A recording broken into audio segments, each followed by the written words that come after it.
Welcome, friend, to this peaceful hour where we gently peel back the layers of time. Tonight, our story takes place in a world far removed from ours, but still tenderly human. Whether you're drifting off or just looking to slow the pace of your evening, I'm grateful you're here. I'd love to hear where you're listening from, what city or country, and what time it is as you press play. It always amazes me how history can bring strangers together. If this kind of calm, historical storytelling brings you peace, consider subscribing. We have many more stories to lull us into the quiet night. Now, we all complain about modern dating, right? Apps that don't work, ghosting, awkward small talk over overpriced coffee. But imagine if your biggest dating worry wasn't whether someone would text you back, but whether they'd survive the winter. Imagine if meeting the parents meant literally asking permission from a feudal lord who owned your potential partner like property. Or if your idea of romance involved checking each other for open sores and hoping neither of you had been accused of witchcraft recently. The truth is, medieval dating was so brutal that it makes today's worst Tinder horror stories look like fairy tales. We're talking about an era where love was a luxury most couldn't afford, where marriages were business transactions, and where the average person had about as much say in their romantic life as livestock being traded at market. Over the next few parts, we're going to uncover exactly why finding love in medieval times was an absolute nightmare. We'll explore how the rigid class system turned romance into a political chess game, how the Catholic Church controlled every aspect of intimate relationships, and how basic hygiene issues made physical attraction, well, challenging, to say the least. But here's what's really shocking. Many of the dating problems we think are uniquely modern actually have their roots in these medieval disasters. The pressure to marry young, medieval invention, arranged relationships, they basically created the template. Even the idea that romance should be this dramatic, tortured experience comes straight from medieval courtly love traditions that were designed to be impossible to fulfill. First, let's talk about something that would make modern dating apps seem like paradise. The complete and utter lack of choice that defined medieval romance. If you think your dating pool is limited, now imagine living in a village of maybe 50 people, where half are related to you, a quarter are already married, and the rest are either too young, too old, or have been claimed by the local lord for political marriages. In medieval society, your romantic options weren't determined by compatibility, shared interests, or even basic attraction. They were determined by your social class, your family's financial situation, and often by people who had never even met you. The idea of dating around, getting to know different people, or heaven forbid, marrying for love, that was not just rare, it was considered dangerous and potentially heretical. For peasants, which made up about 90% of the population, romance was essentially a luxury they couldn't afford. When you're working from sunrise to sunset just to survive, when a bad harvest means your family starves, and when your entire life is controlled by a feudal lord who sees you as barely more than property, finding love becomes a secondary concern to finding someone who can help you not die. Most peasant marriages were arranged by families based on practical considerations. Can this person work the land? Do they come with a dowry of livestock or tools? Are they healthy enough to bear children and work until they drop dead in their 30s? Romance wasn't even part of the equation, because romance was seen as a dangerous distraction from the serious business of survival. And here's where it gets really dark. Even if you did find someone you genuinely cared about, there was no guarantee you'd be allowed to marry them. Feudal lords had the right to approve or deny marriages among their serfs, and they often used this power as a form of control. If you were a productive worker, your lord might refuse to let you marry someone from another village because losing you would hurt his economic interests. But surely the nobility had it better, right? They had wealth, power, and the luxury of choice that peasants could only dream of. Well, not exactly. If anything, noble marriages were even more calculated and loveless than peasant ones because the stakes were so much higher. When you're part of the ruling class, your marriage isn't just about your personal happiness. It's about military alliances, territorial control, and political power that could affect thousands of people. Noble children, especially daughters, were essentially treated as valuable trading cards in a complex game of medieval politics. A young noblewoman might find herself betrothed to a man she'd never met, possibly decades older than her, purely because her marriage would secure a military alliance or settle a territorial dispute. Her feelings about this arrangement were not just irrelevant. Expressing dissatisfaction with an arranged marriage could be seen as treason against her family's interests. And let's talk about age, because this is where medieval dating gets truly disturbing by modern standards. The concept of childhood as we understand it didn't really exist in medieval times. Girls were often betrothed as young as 7 years old, with marriages typically consummated when they reached what was considered marriageable age, which was often as young as 12 or 13. These weren't marriages between children, which would have been unusual even then. These were marriages between young girls, and often much older men, arranged for political or economic reasons. A 12-year-old girl might find herself married to a 30-year-old man she'd met once at the betrothal ceremony, expected to manage a household, bear children, and navigate complex political relationships while still being, by any reasonable standard, a child herself. The mortality rates tell the whole horrifying story. Many young women died in childbirth, not just because medieval medicine was primitive, but because their bodies simply weren't ready for pregnancy and childbirth. The pressure to produce male heirs meant that surviving a first pregnancy was often followed immediately by attempts at a second, then a third, until either a son was born or the woman died trying. For men, the situation wasn't much better, just different. Young noblemen might have slightly more freedom in their romantic choices, but they were still expected to marry for political advantage rather than personal preference. And if they were younger sons with no inheritance prospects, they might be forced into the church, whether they had a religious calling or not, effectively removing them from the marriage market entirely. But here's what makes this even more twisted. The medieval period actually invented the concept of romantic love that still tortures us today. The tradition of courtly love, popularized by troubadours and poets, created this idealized vision of romance that was deliberately designed to be impossible to achieve. Courtly love typically involved a knight falling desperately in love with a married noblewoman, then spending years performing increasingly elaborate acts of devotion while never actually consummating the relationship. This wasn't just entertainment, it was a social safety valve that allowed people to fantasize about passionate romance while maintaining the rigid marriage structures that kept society stable. The problem is, this tradition created the idea that true love should be tortured, impossible, and preferably tragic. It gave us the notion that if love comes too easily, it's not real love. Sound familiar? This medieval invention is still messing with our heads today, making us think that healthy, straightforward relationships are somehow less romantic than dramatic, complicated ones. And we haven't even gotten to the practical horrors yet.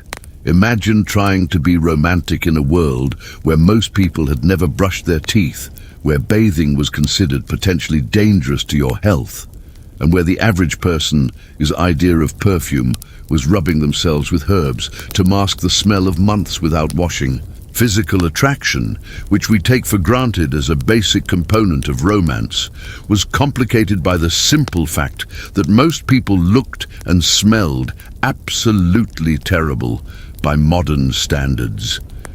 Dental hygiene was non-existent, leading to widespread tooth loss and breath that could probably kill small animals. Skin diseases were rampant, from simple acne to serious conditions like scrofula, which caused visible growths and sores. But perhaps most disturbing of all was how the medieval understanding of sexuality and desire was shaped by religious doctrine that viewed physical pleasure as inherently sinful. The Catholic Church taught that sexual desire, even within marriage, was a necessary evil to be endured for the purpose of procreation, not enjoyed. This created a culture where expressing sexual desire, especially for women, was seen as evidence of moral corruption. Women who showed too much interest in physical pleasure were suspected of being in league with the devil. Men were expected to control their desires, but women were expected to barely have any desires at all. The result was a dating culture, if we can even call it that, where the very foundations of romantic attraction, physical chemistry, emotional connection and shared pleasure were viewed with suspicion and often outright hostility. And this is just the beginning. We haven't even talked about how the church controlled every aspect of romantic relationships, how disease and death made long-term planning impossible, or how the constant threat of violence turned every potential romance into a potential tragedy. Medieval dating wasn't just difficult, it was a nightmare that combined the worst aspects of arranged marriage, religious extremism, and brutal social inequality into a system that treated love as either a dangerous luxury or a useful tool for political control. So the next time you're frustrated with modern dating, remember that at least you get to choose your own partners, express your desires without being accused of witchcraft, and generally expect to live long enough to see how the relationship turns out. Because in medieval times, even those basic freedoms were revolutionary concepts that most people could only dream about. As dawn broke over the cramped villages of medieval Europe, the harsh realities of courtship became even more apparent in the stark light of day. But if you think the social restrictions we discussed were bad, wait until you hear about the physical dangers that came with medieval romance.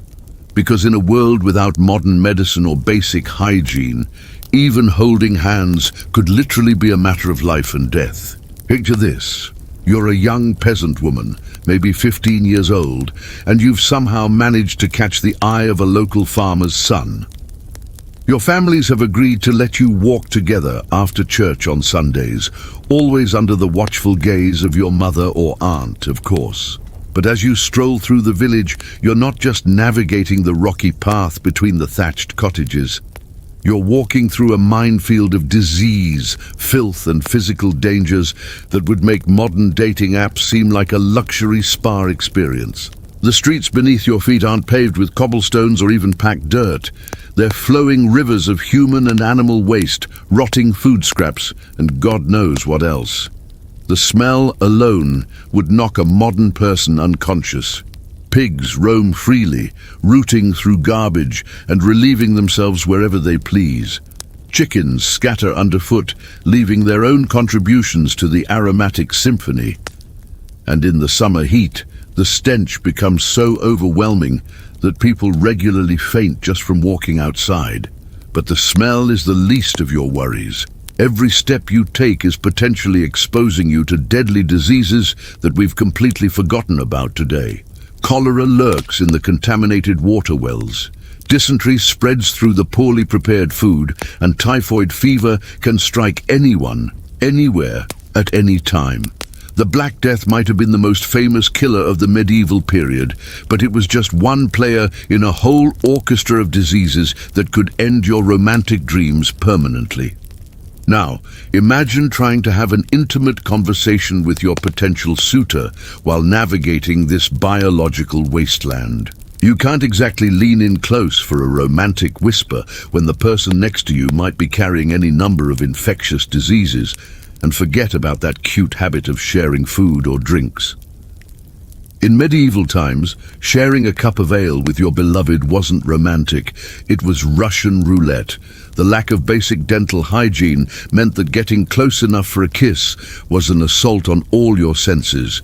Without toothbrushes, toothpaste, or any understanding of oral hygiene, most people's breath was absolutely revolting. Teeth rotted out of people's heads by their 20s. Gums bled constantly, and the smell of decay was so common that it was just accepted as a normal part of human interaction. But let's say you're brave enough to overlook the apocalyptic state of medieval hygiene. Let's say you found someone whose company you genuinely enjoy, despite the fact that they smell like a combination of barnyard animals and rotting vegetables. You still have to contend with the physical dangers that lurk around every corner. Medieval towns and villages were not built with safety in mind. Buildings collapsed regularly because construction standards were basically non-existent. Fire was a constant threat because everything was made of wood and thatch, and people cooked over open flames inside their homes. A romantic evening by the firelight could quickly turn into a desperate fight for survival if a spark caught the wrong piece of straw. And then there were the human dangers. Medieval society was incredibly violent, and that violence wasn't restricted to battlefields or tavern brawls. Domestic violence was not only common, it was legally protected. A husband could beat his wife with virtually no consequences as long as he didn't kill her outright. Women had no legal recourse, no shelters to flee to, and no economic independence that would allow them to escape abusive relationships. Even if your romantic interest seemed kind and gentle during your carefully supervised courtship, there was no way to know what kind of person they would become once you were legally bound to them. Marriage was a permanent contract with no escape clause, and many women discovered too late that their husbands were violent, cruel, or simply indifferent to their well-being. The physical act of intimacy itself was fraught with dangers that we can barely comprehend today. Without any understanding of sexual health or reproduction, without contraception or proper medical care, every romantic encounter was potentially life-threatening. Sexually transmitted diseases ran rampant through medieval populations, causing everything from painful sores to madness to death. For women, pregnancy was essentially a death sentence waiting to happen. Maternal mortality rates were staggering. It's estimated that between 1 in 10 and 1 in 4 women died in childbirth, and those who survived often suffered from complications that plagued them for the rest of their lives. Imagine trying to enjoy your wedding night, knowing that every act of intimacy could lead to a pregnancy that might kill you. And if you did survive childbirth, you'd likely face it again and again. Without reliable contraception, most married women were pregnant almost constantly from their wedding day until menopause or death, whichever came first. The average medieval woman who survived to adulthood could expect to give birth to 6 or 7 children, though many of those children wouldn't survive their first year. The infant mortality rate was so high that parents often didn't even name their children until they were several months old, because the chances of the baby dying were simply too great to risk the emotional attachment. Imagine the psychological toll of losing child after child, of never knowing if this pregnancy would be the one that killed you, of watching your body break down from the constant cycle of pregnancy and childbirth. But even if you managed to navigate all these physical dangers, even if you found a partner who was kind and gentle, even if you survived multiple pregnancies and childbirth, you still had to contend with the simple, brutal fact that life in medieval times was short and unpredictable. The average life expectancy was somewhere between 30 and 40 years old.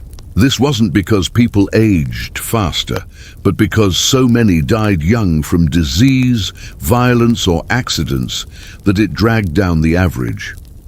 If you were lucky enough to survive childhood, you might live to see 50 or 60, but you'd be considered ancient by medieval standards. This meant that most romantic relationships were tragically brief. You might marry at 15 and be widowed by 25.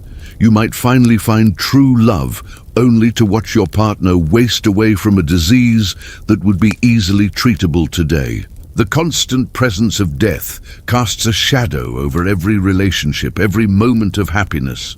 And yet, despite all these overwhelming obstacles, despite the disease and violence and early death, people still fell in love. They still wrote poetry and sang songs about their beloved. They still risked everything for a chance at happiness, however brief it might be. In some ways, this makes medieval romance more poignant, not less. When life was so uncertain, and death was always lurking just around the corner, every moment of connection, every gentle touch, every shared smile became infinitely precious. People didn't have the luxury of taking love for granted, because they knew how quickly it could be snatched away. But it also meant that romantic relationships were often desperate and intense in ways that we might find uncomfortable today. When you might only have a few years together, when pregnancy could be a death sentence, when disease could strike at any moment, love became a high-stakes gamble with everything on the line. The physical dangers of medieval dating weren't just inconveniences or minor health risks. They were existential threats that shaped every aspect of how people approached romance and relationships. The very act of falling in love was an act of incredible courage in the face of overwhelming odds. The church made things worse by teaching that the pain of childbirth was God's punishment for Eve's original sin. This meant that attempts to ease labor pain were considered blasphemous. Women were expected to suffer in agony as a form of divine penance, and any attempt to reduce their pain was seen as interfering with God's will.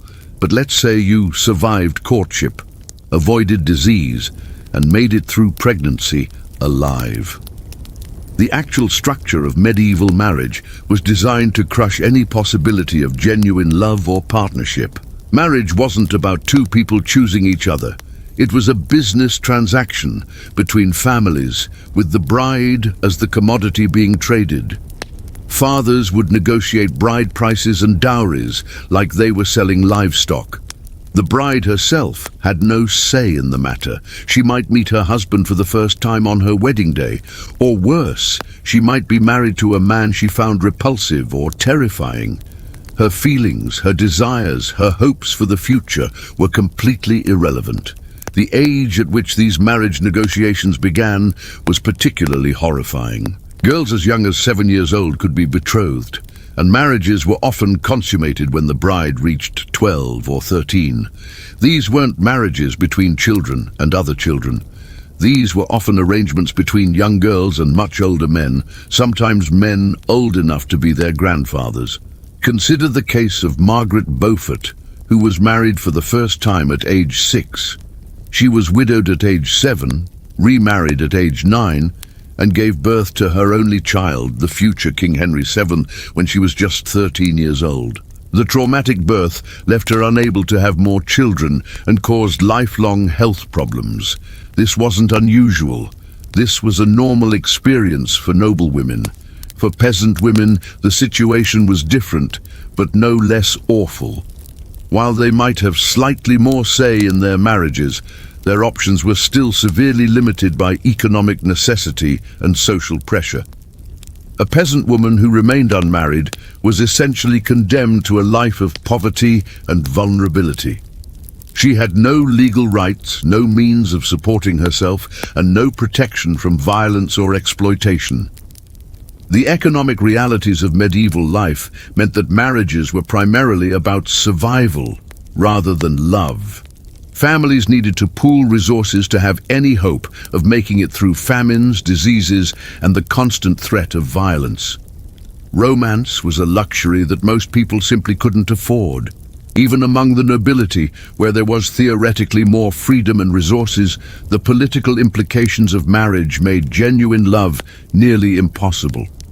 Noble marriages were diplomatic alliances designed to secure territory, forge military partnerships, or end conflicts between warring families. The personal happiness of the bride and groom was irrelevant compared to these larger political considerations. This led to the bizarre medieval concept of courtly love, which was essentially a systematic romanticization of adultery. Since marriages were political arrangements rather than love matches, the only way to experience passionate romance was through affairs. Courtly love literature celebrated these extramarital relationships, creating an entire culture that worshipped forbidden love while simultaneously condemning it. The stories of courtly love were filled with impossible, tragic romances. Knights would pledge their eternal devotion to married ladies, pine away for love they could never have, and perform great deeds in honor of women they could never touch. These weren't stories about healthy relationships. These were fantasies about the very impossibility of love in medieval society. Take the story of Lancelot and Guinevere, which became one of the most famous examples of courtly love. Lancelot, the greatest knight of the Round Table, falls desperately in love with Queen Guinevere, who is married to his lord and friend King Arthur. Their love is presented as noble and pure, precisely because it can never be consummated without destroying everything they both hold dear. The story ends in tragedy, with their forbidden love ultimately leading to the downfall of Camelot itself. These stories weren't just entertainment. They were a reflection of the fundamental impossibility of combining love and marriage in medieval society. The very concept of romantic love was associated with tragedy, impossibility, and destruction. Love was something that happened outside of marriage, and marriage was something that happened without love. The Church's teachings about sexuality made this situation even worse. Medieval Christianity had a deeply conflicted relationship with human sexuality. On one hand, marriage was considered a sacrament blessed by God. On the other hand, sexual desire was seen as inherently sinful, even within marriage. Church doctrine taught that the only acceptable reason for marital sex was procreation. Any sexual activity that was done for pleasure, even between married couples, was considered sinful. This meant that even the most legitimate church-sanctioned relationships were poisoned by guilt and shame around physical intimacy. Medieval penitential manuals, which provided guidelines for confessors, contained incredibly detailed lists of sexual sins and their appropriate punishments. These texts reveal an obsession with controlling and regulating every aspect of human sexuality. Married couples were told exactly which sexual positions were acceptable, which days of the week they could have sex, and how they should feel about it. The Church taught that women who enjoyed sex were particularly sinful, as this suggested they were controlled by their base animal nature rather than their spiritual nature. This created an impossible situation for women who were expected to participate in sexual activity for reproduction, but were condemned if they found any pleasure in it. Men weren't exempt from this sexual shame either. Medieval Christianity promoted the idea that truly holy men should be celibate, like priests and monks.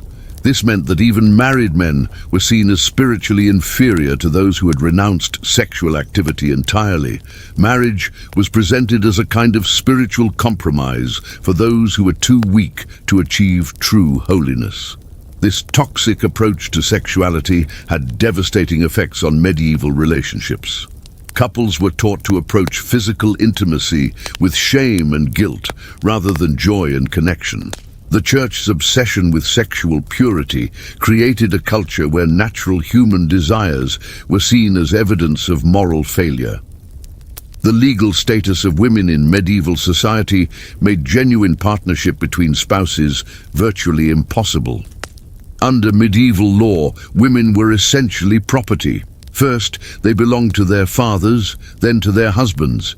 They couldn't own property, make contracts, or even appear in court without male representation. This legal framework meant that marriage wasn't a partnership between equals. It was a transfer of ownership. A woman's role was to be obedient to her husband, produce heirs, and manage the household. Her own thoughts, feelings, and desires were legally irrelevant. Medieval marriage ceremonies reflected this property-based understanding of the relationship. The bride's father would literally hand her over to the groom, symbolically transferring ownership. The bride herself often had no speaking role in the ceremony. She was present as the object being transferred, not as an active participant in creating a new relationship. The concept of marital rape didn't exist in medieval law, because wives were considered to have given permanent consent to sexual activity when they married. A husband could force himself on his wife whenever he wanted, and she had no legal recourse. This wasn't seen as violence or abuse. It was seen as a husband exercising his legitimate rights over his property. Domestic violence was similarly normalized and legally protected. Medieval law explicitly gave husbands the right to physically discipline their wives as long as they didn't cause permanent injury or death. The phrase rule of thumb allegedly comes from the medieval legal principle that a man could beat his wife with a stick as long as it was no thicker than his thumb. Women who tried to escape abusive marriages faced enormous obstacles. Divorce was nearly impossible to obtain, and even when it was granted, divorced women lost access to their children and any financial support. A woman who left her husband was essentially choosing homelessness and destitution over abuse. The few options available to women who wanted to escape marriage were themselves problematic. Becoming a nun was one alternative, but this required a substantial dowry and meant giving up any possibility of romantic love or motherhood. Some women chose to become anchoresses, walling themselves up in tiny cells attached to churches and spending the rest of their lives in prayer and isolation. For peasant women, even these limited options weren't available. They couldn't afford the dowries required to enter convents, and they couldn't survive without the economic protection that marriage provided. They were trapped in a system that offered them no real choices and no escape from relationships that might be violent, loveless, or both. The medical understanding of love and attraction in medieval times was equally horrifying. Medieval physicians believed that love was essentially a form of mental illness. They called it love sickness or heroic love, and they treated it as a dangerous medical condition that needed to be cured. According to medieval medical theory, falling in love caused an imbalance in the body's humors, leading to symptoms like loss of appetite, sleeplessness, and obsessive thoughts about the beloved. Physicians prescribed treatments that included bloodletting, purging, and even surgery to cure patients of their romantic feelings. Some medical texts suggested that love sickness was caused by looking too intensely at an attractive person, allowing their image to become lodged in the lover's brain like a physical object. The recommended treatment was to avoid the beloved entirely and focus the mind on other things, essentially treating love like an addiction that needed to be overcome. This medicalization of romantic feelings meant that even the experience of falling in love was pathologized and treated as a problem to be solved, rather than an emotion to be celebrated. Young people who showed signs of romantic attachment were often subjected to medical interventions designed to cure them of their feelings. The economic realities of medieval life created additional obstacles to romantic relationships. For most people, simply surviving was a full-time occupation that left little time or energy for courtship. Peasants worked from dawn to dusk just to produce enough food to stay alive. They couldn't afford the luxury of extended courtship rituals or romantic gestures. Even when peasants did marry for love, their relationships were constantly strained by the brutal realities of medieval life. Chronic hunger, disease, and the threat of violence created enormous stress on marriages. Couples might go months without adequate food, watching their children waste away from malnutrition while being powerless to help them. The high infant mortality rate meant that most couples would experience the death of multiple children. Some estimates suggest that up to half of all children died before reaching adulthood. This constant grief and loss created enormous emotional strain on marriages as couples struggled to cope with repeated trauma while still trying to maintain their relationship. The seasonal nature of medieval agricultural life created additional stress on relationships. During harvest time, couples might work 18 hours a day for weeks on end, with no time for intimacy or connection. During winter, they might be trapped together in tiny, cold hovels, with nothing to do but wait for spring, creating tension and conflict from forced proximity. For the nobility, the pressures were different but equally destructive to romantic relationships. Noble marriages were constantly scrutinized for their political implications. Couples couldn't express affection publicly without it being interpreted as a political statement. A noble wife who appeared too happy with her husband might be seen as supporting his political faction, potentially making her a target for his enemies. The elaborate rituals of courtly life also created barriers to genuine intimacy. Noble couples were rarely alone together, surrounded constantly by servants, courtiers, and political advisors.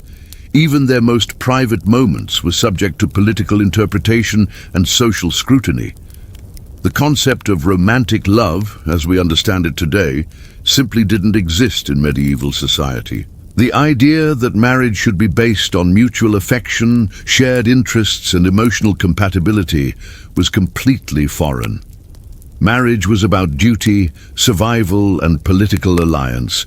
Love, if it existed at all, was something that might develop after marriage, not something that should precede it. This doesn't mean that medieval people didn't experience deep emotions or form strong attachments. But these feelings were not considered a valid basis for major life decisions like marriage. Personal happiness was seen as less important than family honor, social stability, and religious duty. The literature of the period reflects this understanding of love as something dangerous and disruptive. In medieval stories, love typically leads to tragedy, madness, or death. Characters who follow their hearts rather than their duties are usually punished for their choices. The message was clear. Romantic love was a destructive force that should be suppressed in favor of more practical considerations. Even the rare examples of apparently happy medieval marriages were often built on foundations that would be considered problematic today. The famous love letters between Abelard and Heloise, for example, began when Abelard was Heloise's teacher and she was his teenage student. Their relationship involved significant power imbalances and age differences that would be considered inappropriate by modern standards. The medieval understanding of consent was also fundamentally different from modern concepts. The idea that both parties needed to freely and enthusiastically agree to sexual activity was not recognized. Women were expected to submit to their husbands' desires regardless of their own feelings. Men were taught that women's protests were often insincere and that persistence was a virtue. This created a culture where sexual coercion was normalized and even romanticized. Medieval literature is filled with stories of men who win women through persistence, trickery, or force. These stories were presented as romantic rather than disturbing, reflecting a society that didn't recognize women's right to sexual autonomy. The religious framework surrounding marriage also created impossible expectations for medieval couples. Marriage was supposed to be a sacred bond that reflected the relationship between Christ and the Church. This put enormous pressure on couples to maintain an appearance of perfect harmony even when their relationships were troubled. At the same time, the Church taught that earthly relationships were inherently inferior to spiritual ones. Married couples were told that their love for each other should always be secondary to their love for God.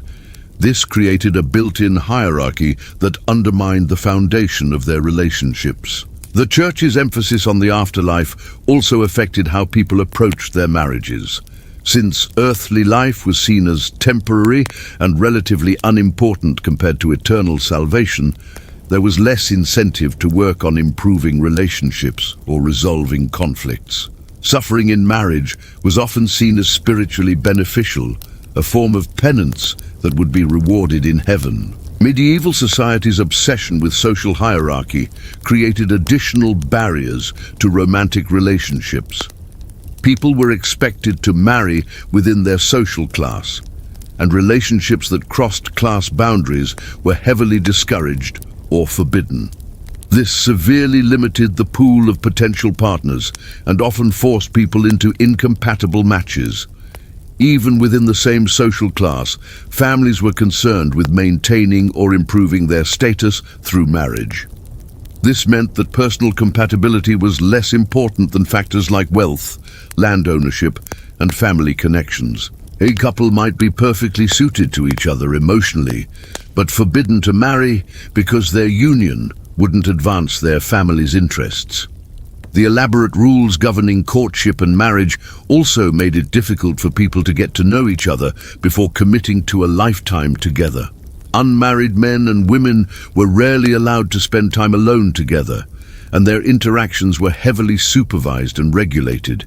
This meant that couples often entered marriage as virtual strangers. The physical living conditions of medieval life created additional challenges for romantic relationships. Most people lived in small, crowded spaces with little privacy. Peasant families often shared single-room houses with their livestock, while even noble households were crowded with servants and retainers. The lack of privacy made it difficult for couples to develop intimate connections or work through relationship problems. The constant threat of violence in medieval society also affected relationships. Men were expected to be warriors, ready to fight and die for their lords at any moment. This meant that women lived with the constant fear that their husbands might not return from the next battle or raid. The uncertainty made it difficult to plan for the future or invest emotionally in relationships. For women, the threat of sexual violence was constant and pervasive. During times of war, rape was considered a normal part of conquest. Even during peacetime, women had little protection from sexual assault, especially if they were from lower social classes. This created a culture of fear that made it difficult for women to feel safe in their relationships with men. The medieval legal system provided little recourse for victims of domestic violence or sexual assault. Women who accused men of rape were often not believed, and even when they were, the punishments were usually light. The legal system was designed to protect male authority and property rights rather than individual safety or well-being. As we've seen throughout this exploration of medieval life, the prospects for finding genuine love and happiness in romantic relationships were nearly non-existent. The combination of religious oppression, social constraints, economic pressures, medical ignorance, legal inequality, and constant physical danger created a perfect storm of relationship dysfunction. Medieval dating wasn't just difficult or challenging, it was a systematic assault on human intimacy and connection. The very institutions that were supposed to support and protect relationships, the church, the legal system, the family structure, were designed in ways that made genuine love and partnership virtually impossible. When we look back at the medieval period, we often focus on the grand narratives of kings and battles, of cathedral building and crusades. But for the vast majority of people living through this era, the most fundamental human experience, the search for love and companionship, was corrupted by forces beyond their control. The medieval approach to romance created generations of people who were taught to fear their own desires, distrust their own feelings, and accept loveless relationships as normal and even virtuous. It's a sobering reminder of how social systems can shape and distort the most basic human experiences, and how far we've come in recognizing the fundamental right to love and be loved freely. Looking at your script summary and the reference videos, I'll continue with part 4, focusing on the complex dynamics of medieval relationships and the dangerous pursuit of love in an era where romance could literally be deadly. But even for those fortunate enough to find love within the confines of marriage, the medieval world presented countless threats to romantic happiness. Disease was perhaps the cruelest enemy of all lasting relationships. The average lifespan hovered around 30 years, meaning that most couples could expect their unions to be cut tragically short. A husband might watch helplessly as his wife succumbed to childbirth complications, or a bride might find herself widowed before her 20th birthday when plague swept through their village. The Black Death alone destroyed millions of families across Europe. Imagine the horror of watching your beloved develop the telltale black swellings, knowing that within days they would be gone forever. Chronicles from the period describe entire households wiped out, leaving only empty beds and broken hearts. In some villages, so many died that there weren't enough survivors left to bury the dead properly. But disease wasn't the only threat stalking medieval lovers. Violence was a constant spectre hanging over every relationship. Wars between kingdoms, feuds between noble houses, and simple banditry could tear couples apart at any moment. A young man might ride off to fight in his lord's army, promising to return to his sweetheart, only to fall on some distant battlefield. His beloved would wait and hope, perhaps for years, never knowing if he was alive or dead. The story of Eleanor and Thomas illustrates this tragic reality perfectly. Eleanor was the daughter of a minor lord, promised in marriage to secure a political alliance. But she had fallen deeply in love with Thomas, a knight in her father's service. Their secret meetings in the castle gardens were the stuff of troubadour songs, stolen kisses beneath the moonlight, whispered promises of eternal devotion, dreams of somehow being together despite the impossible circumstances. When Thomas volunteered to join a crusade to the Holy Land, Eleanor begged him not to go, but his honor demanded it. And besides, he hoped that distinguishing himself in battle might somehow earn him the right to ask for her hand. They spent one last night together before his departure, making vows that only God could witness. Thomas never returned. Word came back that he had died of fever in some foreign land, his body buried in unmarked ground far from home. Eleanor was forced to marry her intended betrothed as planned, but those who knew her said she never smiled again. She bore her husband 3 children and lived to see grandchildren, but part of her had died with Thomas in that distant desert. Such stories were heartbreakingly common in medieval times. Love was a luxury that few could afford to pursue, and even fewer could hope to keep. The harsh realities of life in this brutal era meant that happiness was always temporary, always under threat from forces beyond anyone's control. For the peasant classes, the situation was even more dire. A farmer's wife might lose her husband to accident, disease, or simple exhaustion from backbreaking labor. Without his protection and income, she would face destitution unless she could quickly remarry. But finding a new husband while caring for young children was no easy task. Many widows were forced to beg, steal, or sell themselves just to survive. The church offered little comfort to those suffering from broken hearts. In fact, religious doctrine taught that earthly love was a distraction from divine devotion. Priests preached that too much affection for one's spouse could damn the soul, as it took attention away from proper worship of God. Marriages were meant to be partnerships for survival and procreation, not unions of passion and romance. This created a terrible paradox for medieval couples. The very emotions that made life bearable, love, desire, joy in each other's company, were considered spiritually dangerous. Husbands and wives were expected to care for each other, but not too much. They could find comfort in companionship, but passionate love was seen as a sin that needed to be confessed and atoned for.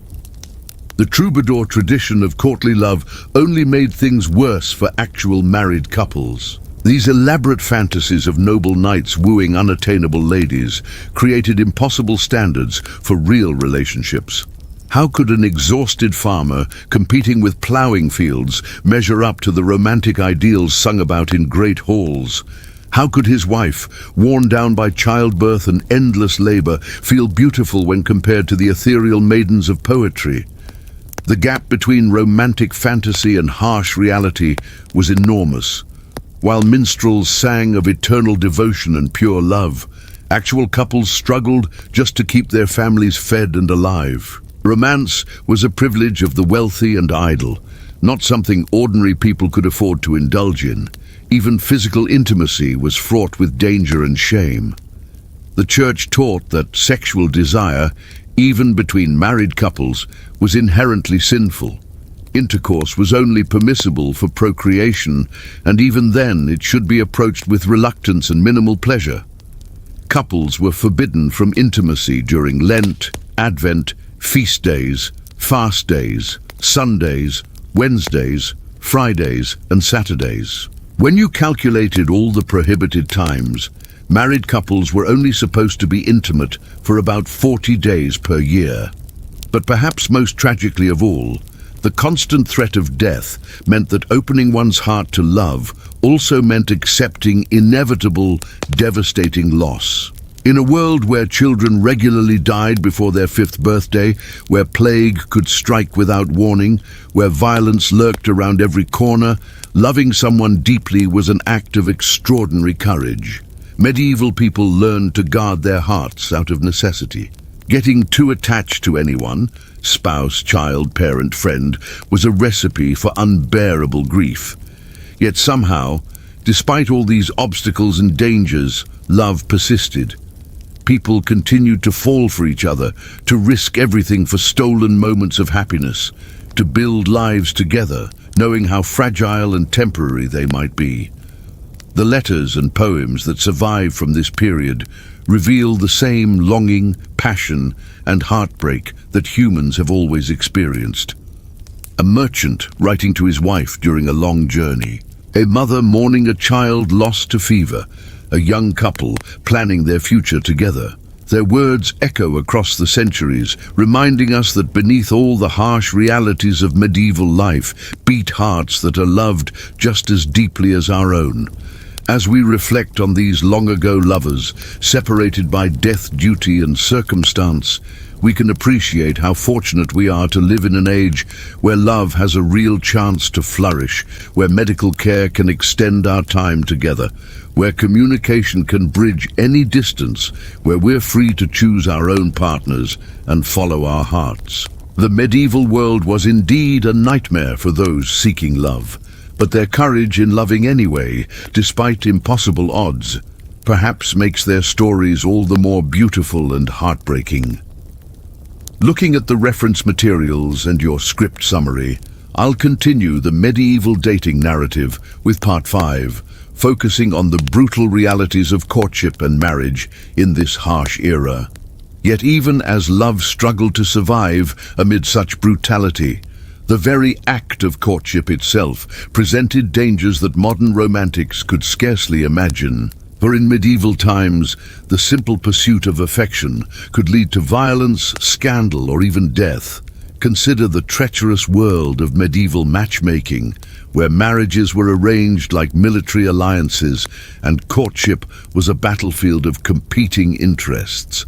Young men seeking a bride faced not just the challenge of winning a woman's heart, but navigating a labyrinth of family politics that could turn deadly at a moment's notice.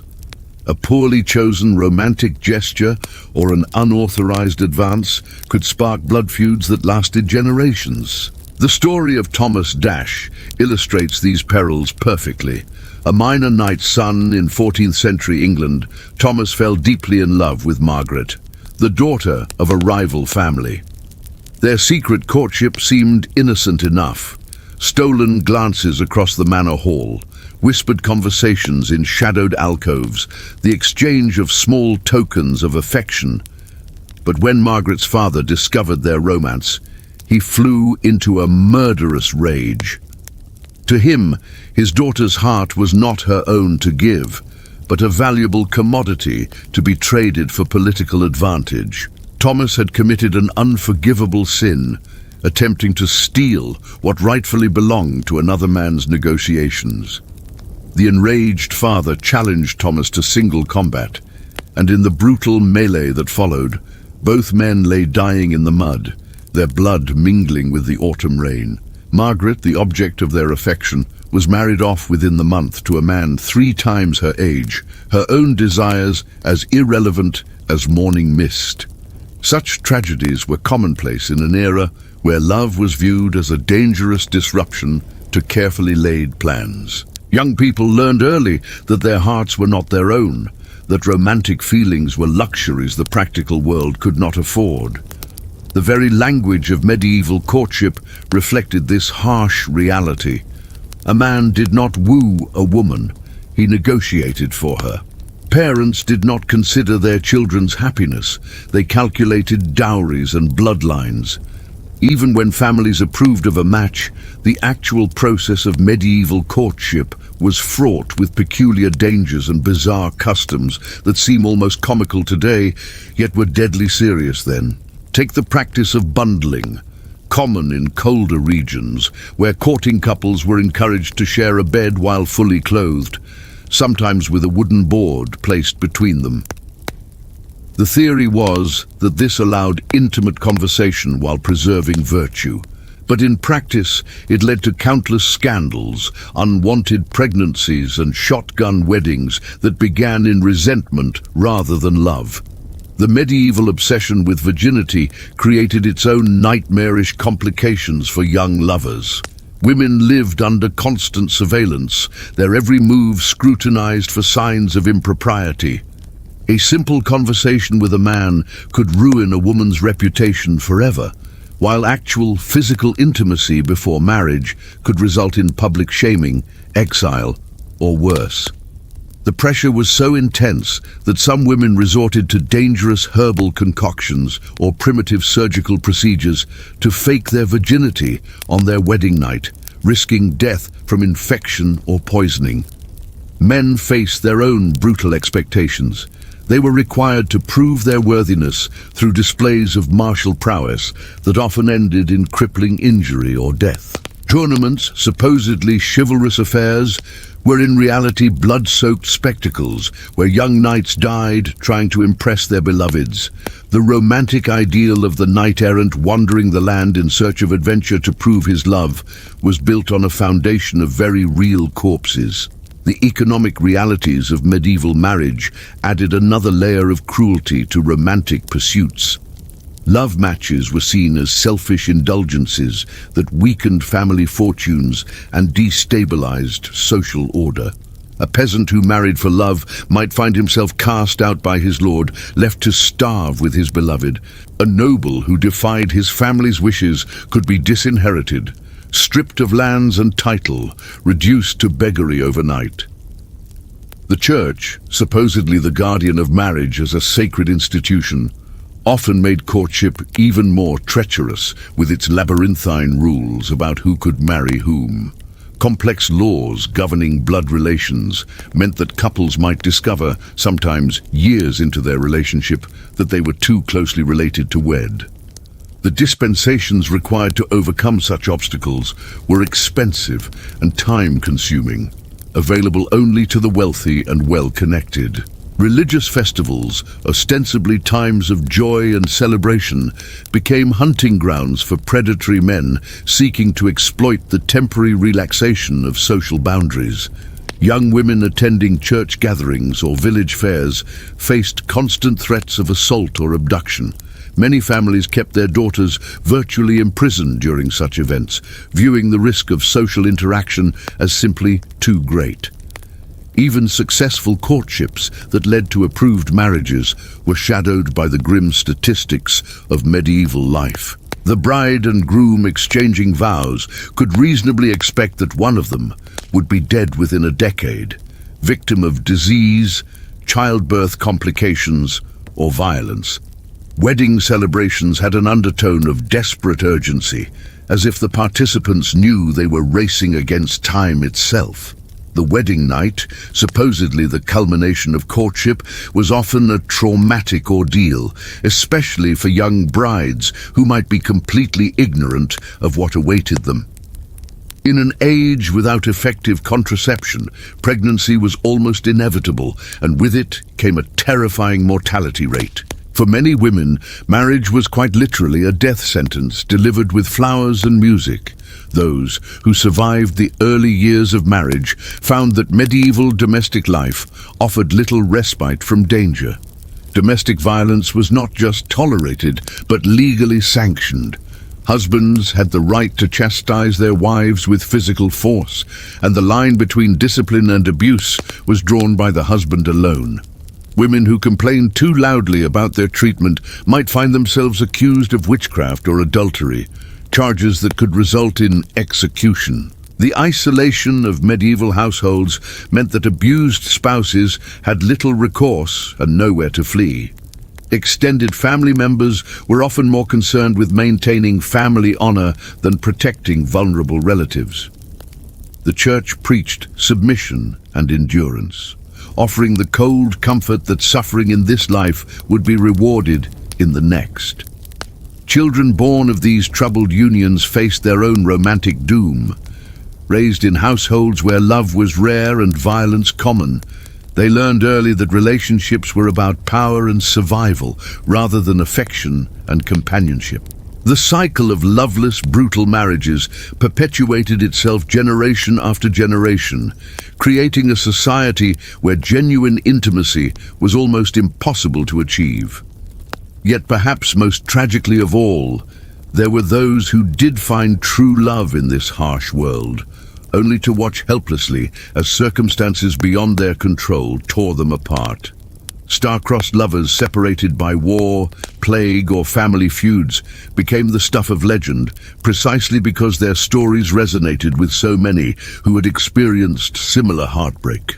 The literature of the period is filled with tales of lovers who chose death rather than separation, Romeo and Juliet being merely the most famous example of a theme that appeared countless times in medieval romance. These stories spoke to a deep human longing for connection that even the brutal realities of medieval life could not entirely extinguish. As we reflect on this catalogue of romantic horrors, it becomes clear that dating was indeed a nightmare in medieval times. A dangerous game played with hearts and lives in a world that offered little protection for the vulnerable and even less tolerance for the inconvenient demands of love. The next time we complain about the complexities of modern romance, perhaps we should spare a thought for our ancestors who faced not just broken hearts, but broken bones, exile, and death in their pursuit of human connection. Why dating was a nightmare in medieval times, Part 6. Now, if you thought the rigid marriage arrangements and brutal customs we've explored were the worst of medieval romance, we're about to delve into something even more disturbing. Because beyond the social restrictions and political machinations lay a web of superstitions, religious hysteria, and paranormal beliefs that turned the simple act of falling in love into a potential death sentence. In the flickering candlelight of a medieval cottage, a young woman named Isabel carefully braided herbs into her hair, whispering ancient words her grandmother had taught her. She wasn't casting spells or communing with dark forces. She was simply trying to attract the attention of Thomas, the blacksmith's son, using folk remedies that had been passed down through generations of village women. But in an age where the line between medicine and magic was razor thin, such innocent actions could easily be misconstrued as witchcraft. The medieval world was absolutely saturated with supernatural beliefs that directly impacted romantic relationships. Love itself was often viewed through a lens of suspicion and fear. If someone fell suddenly and passionately in love, it might be attributed to love potions, enchantments, or demonic influence rather than natural attraction. Women in particular were seen as susceptible to supernatural manipulation, and any woman who displayed unusual beauty, intelligence, or independence risked being branded as a witch or sorceress. The Church's teachings on sexuality created an atmosphere of terror around physical desire. Lust was considered one of the 7 deadly sins, and any intense romantic or sexual feeling could be interpreted as evidence of demonic possession or corruption. This meant that the very emotions that draw people together were treated as dangerous spiritual threats. Young people were taught to be deeply suspicious of their own feelings, creating a psychological minefield around the development of romantic relationships. Consider the plight of a young man named Edmund, who lived in 14th century England. When he found himself powerfully attracted to a local merchant's daughter, he didn't celebrate these feelings or see them as natural human emotions. Instead, he was tormented by the possibility that his desires were sinful, that he was being tempted by Satan, or that the woman herself might be using supernatural means to ensnare him. This kind of psychological torture was commonplace, turning what should have been a joyous romantic awakening into a source of guilt, fear, and spiritual crisis. The belief in love magic was both widespread and dangerous. It was commonly accepted that certain individuals, particularly older women with knowledge of herbs and folk remedies, could create potions and spells to influence romantic feelings. While some of these beliefs led to harmless folk practices, they also created a climate where women could be accused of witchcraft for the most innocent actions. A woman who was skilled in herbalism, who lived alone, or who was simply disliked by her neighbors could find herself facing accusations of using supernatural powers to manipulate men as affections. The witch trials that plagued Europe from the 15th through 17th centuries had a devastating impact on romantic relationships. Women lived in constant fear that their actions, words, or even their appearance might be interpreted as evidence of supernatural powers. This created an atmosphere of suspicion and terror that poisoned relationships between men and women. Men were taught to be wary of women who were too beautiful, too intelligent, or too independent, as these qualities might indicate supernatural influence. The legal system provided no protection for those accused of love magic or witchcraft. The burden of proof was often reversed, requiring the accused to prove their innocence rather than requiring accusers to prove guilt. Confessions were extracted through torture, and the methods used to identify witches were based on superstition rather than evidence. A woman might be condemned to death simply because a man claimed she had bewitched him into loving her, or because someone in the community believed she had used magic to steal another woman's husband. The story of Agnes Waterhouse, one of the first women executed for witchcraft in England in 1566, illustrates how romantic relationships could become entangled with accusations of supernatural crime. Agnes was an elderly widow who lived alone and was known for her knowledge of herbal remedies. When several young men in her village experienced unrequited love or romantic disappointments, rumors began to spread that Agnes was using magic to interfere with their romantic lives. The accusations escalated until she was arrested, tried, and executed for witchcraft. Despite the complete lack of credible evidence against her, the fear of supernatural influence extended to every aspect of courtship and marriage.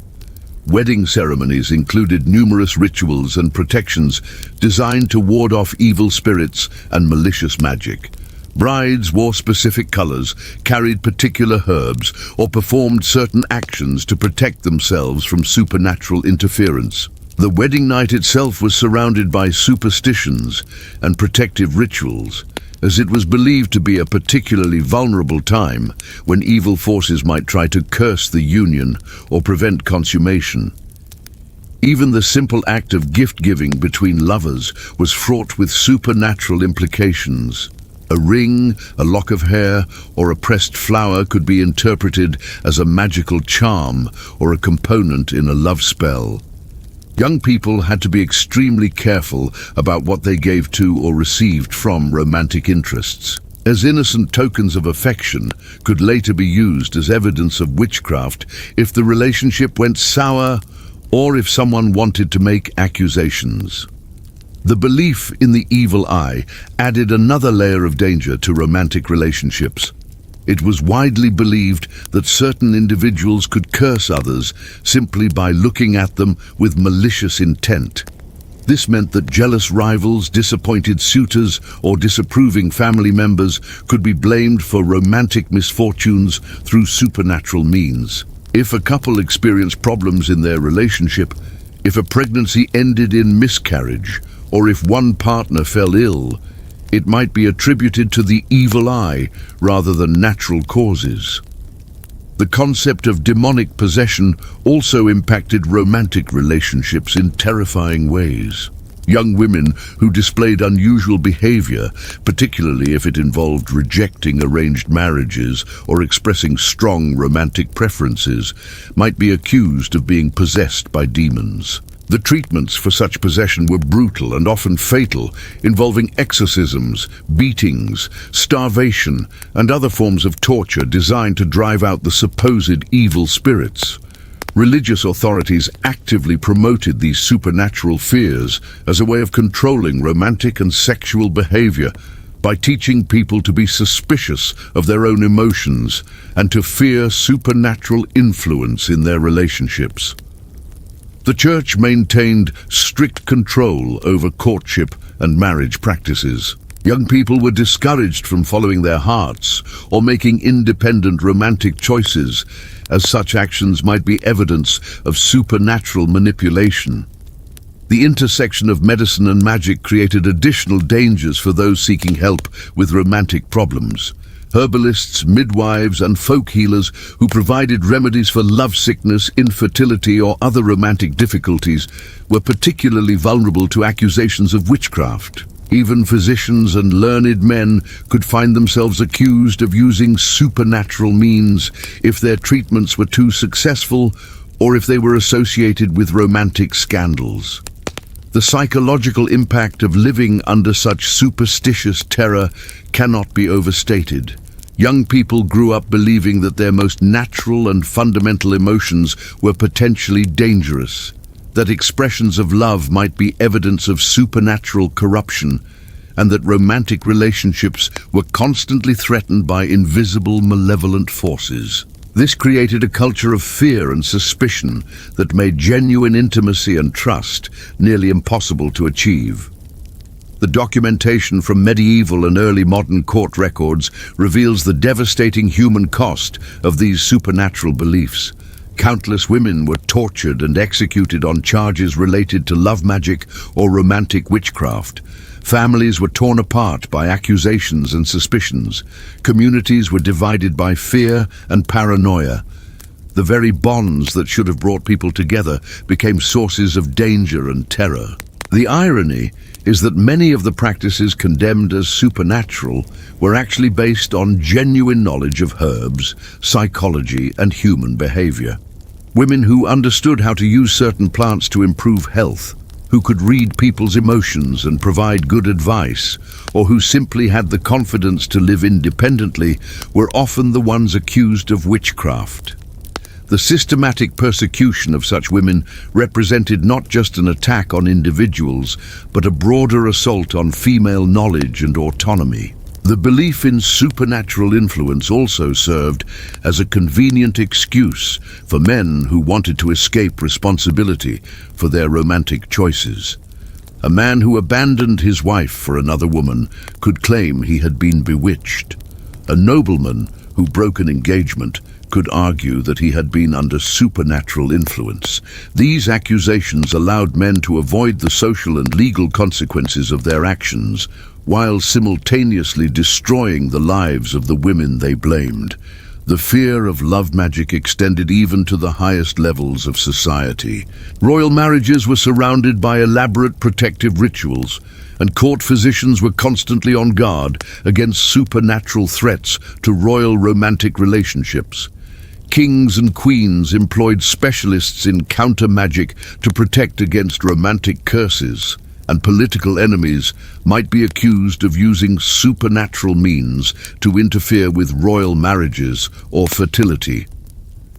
The artistic and literary culture of the medieval period both reflected and reinforced these supernatural fears. Stories of enchantresses, love potions, and magical seduction were extremely popular, but they also served to reinforce the idea that romantic relationships were inherently dangerous and potentially supernatural in nature. Young people absorbed these cultural messages, learning to view their own romantic experiences through a lens of suspicion and fear. The legal codes of medieval Europe reveal how thoroughly supernatural beliefs had penetrated the justice system. Laws against love magic were detailed and severe, with punishments ranging from fines and public humiliation to torture and execution. The fact that such laws existed and were regularly enforced demonstrates how seriously these supernatural threats were taken by medieval authorities. The economic impact of supernatural fears around romance was also significant.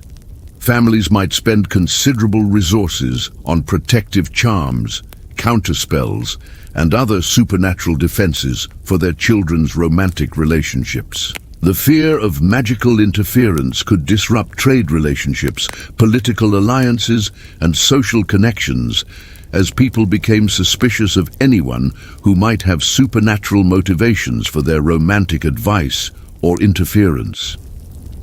The geographic spread of these beliefs was remarkable, extending across all of Europe and beyond.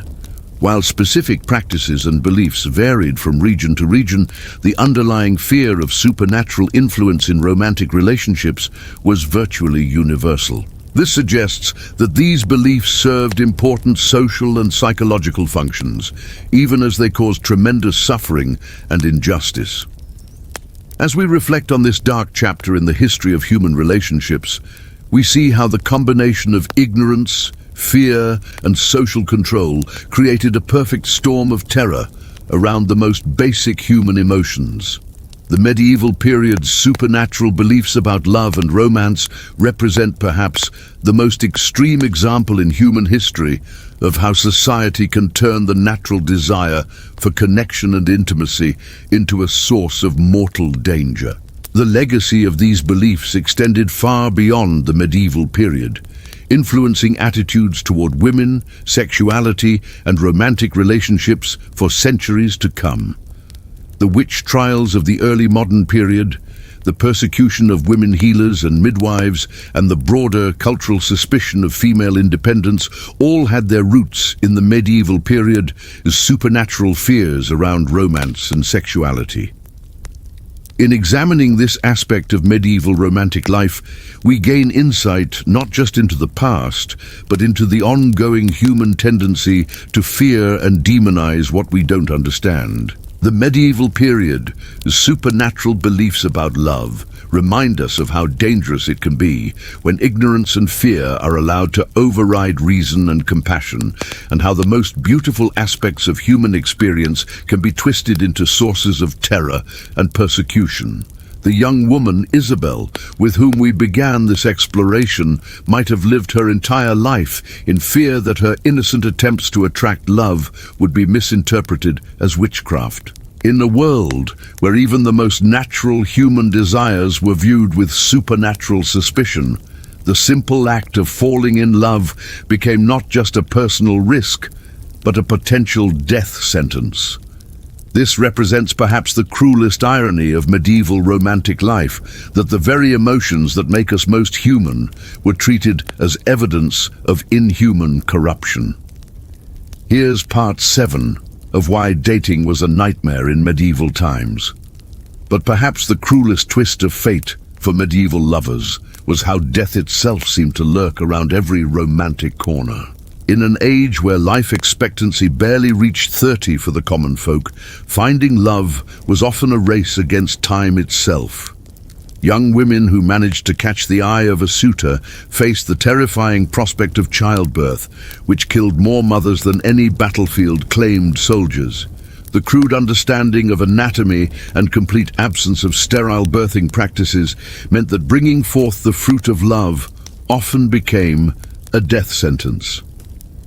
Consider the tragic tale of Marguerite de Montclair, a noble woman whose story was recorded in the chronicles of 13th century France. At 17, she was considered ancient by medieval standards for marriage, having somehow avoided the typical arrangement that would have seen her wed at 14. When she finally fell genuinely in love with a young knight named Guillaume, their romance seemed blessed by fortune. They exchanged secret letters written in the flowery language of courtly love, met in hidden alcoves of her father's castle, and dreamed of a life together that transcended the usual political machinations of noble marriage. But their love story, like so many others, was destined for heartbreak. When Marguerite became pregnant with their child, what should have been a moment of joy became a countdown to catastrophe. Medieval childbirth was a barbaric affair, conducted by midwives whose knowledge came more from superstition than science. They believed that difficult labor could be eased by hanging eagle's stones around the mother's neck, or that placing a knife under the birthing bed would cut the pain. When complications arose, as they inevitably did, their solutions were often worse than the problems they tried to solve. Marguerite labored for 3 agonizing days, while Guillaume paced frantically outside her chamber door. The midwives burned aromatic herbs and chanted prayers, but they were powerless against the medical emergency unfolding before them. When she finally succumbed to what we now know was likely sepsis or hemorrhaging, Guillaume was left not only heartbroken but also blamed by her family for her death.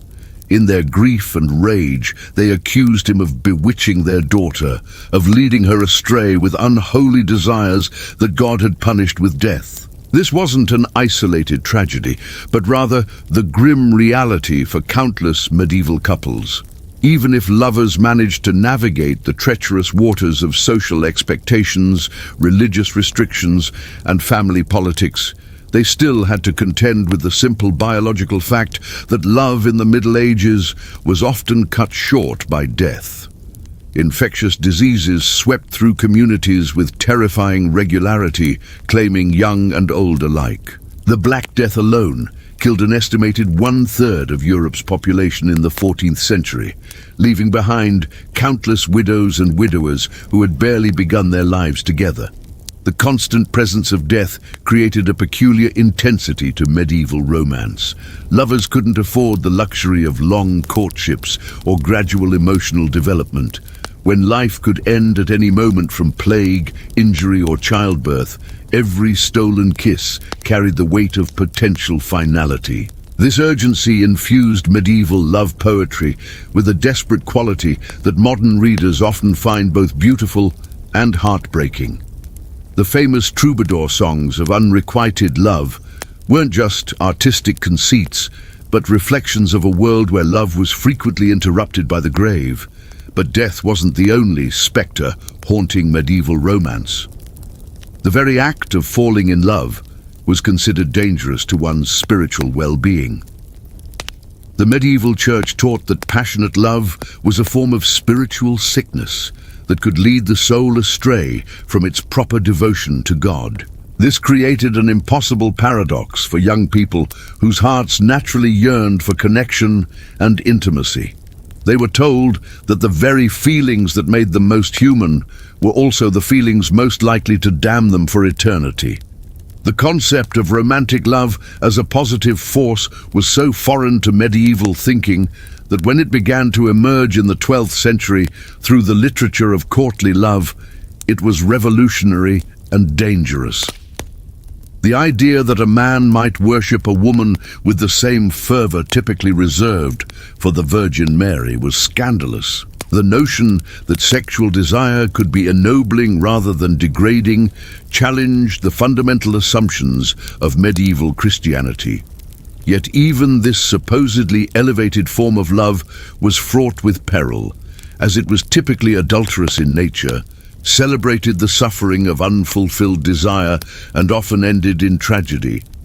The troubadour tradition that gave birth to our modern conception of romantic love was built on the foundation of impossible relationships.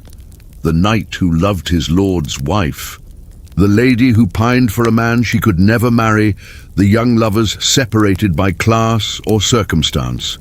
These weren't seen as problems to be solved, but as the very essence of pure love.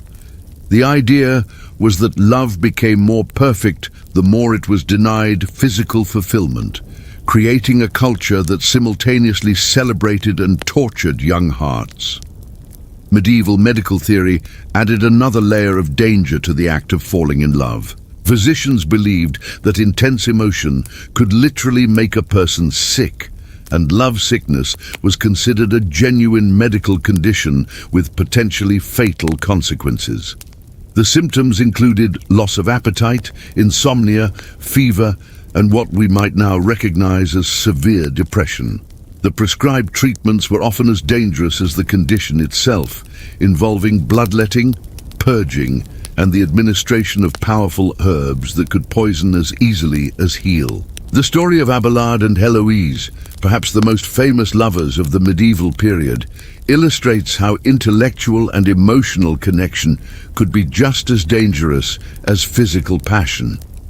Their love affair began as a tutorial relationship when the brilliant philosopher Abelard was hired to tutor the equally brilliant Heloise. Their intellectual connection blossomed into romantic love, which led to a secret marriage and a child.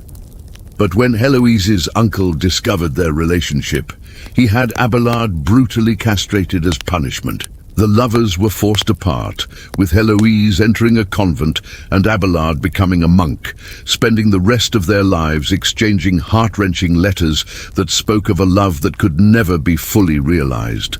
Their story became legendary, not because it ended happily, but because it didn't. Medieval audiences understood that true love was supposed to end in suffering. The idea that lovers might live happily ever after was not just unrealistic, but somehow cheapened the very concept of love. This cultural expectation meant that young people entering into romantic relationships did so with the understanding that heartbreak was not just possible, but probable. The violence that surrounded medieval romance wasn't limited to the dramatic gestures of jealous husbands or protective families. Even consensual relationships were conducted within a framework of physical danger that is difficult for modern people to comprehend. The simple act of meeting secretly could result in accusations of witchcraft, adultery, or heresy, any of which could lead to torture and execution. Young women who showed too much independence in matters of the heart risked being labeled as wanton or possessed, while young men could find themselves accused of seduction, rape, or corruption of innocence. The legal system offered little protection for lovers who found themselves on the wrong side of social expectations. Women had virtually no legal rights when it came to matters of marriage and sexuality. They could be married off against their will, divorced without cause, or accused of adultery on the flimsiest of evidence. Men faced different but equally serious dangers, particularly if they dared to love above their social station or to interfere with the marital plans of powerful families. Even the physical spaces where medieval people lived conspired against romantic privacy. Most people lived in one-room houses shared with extended family and livestock.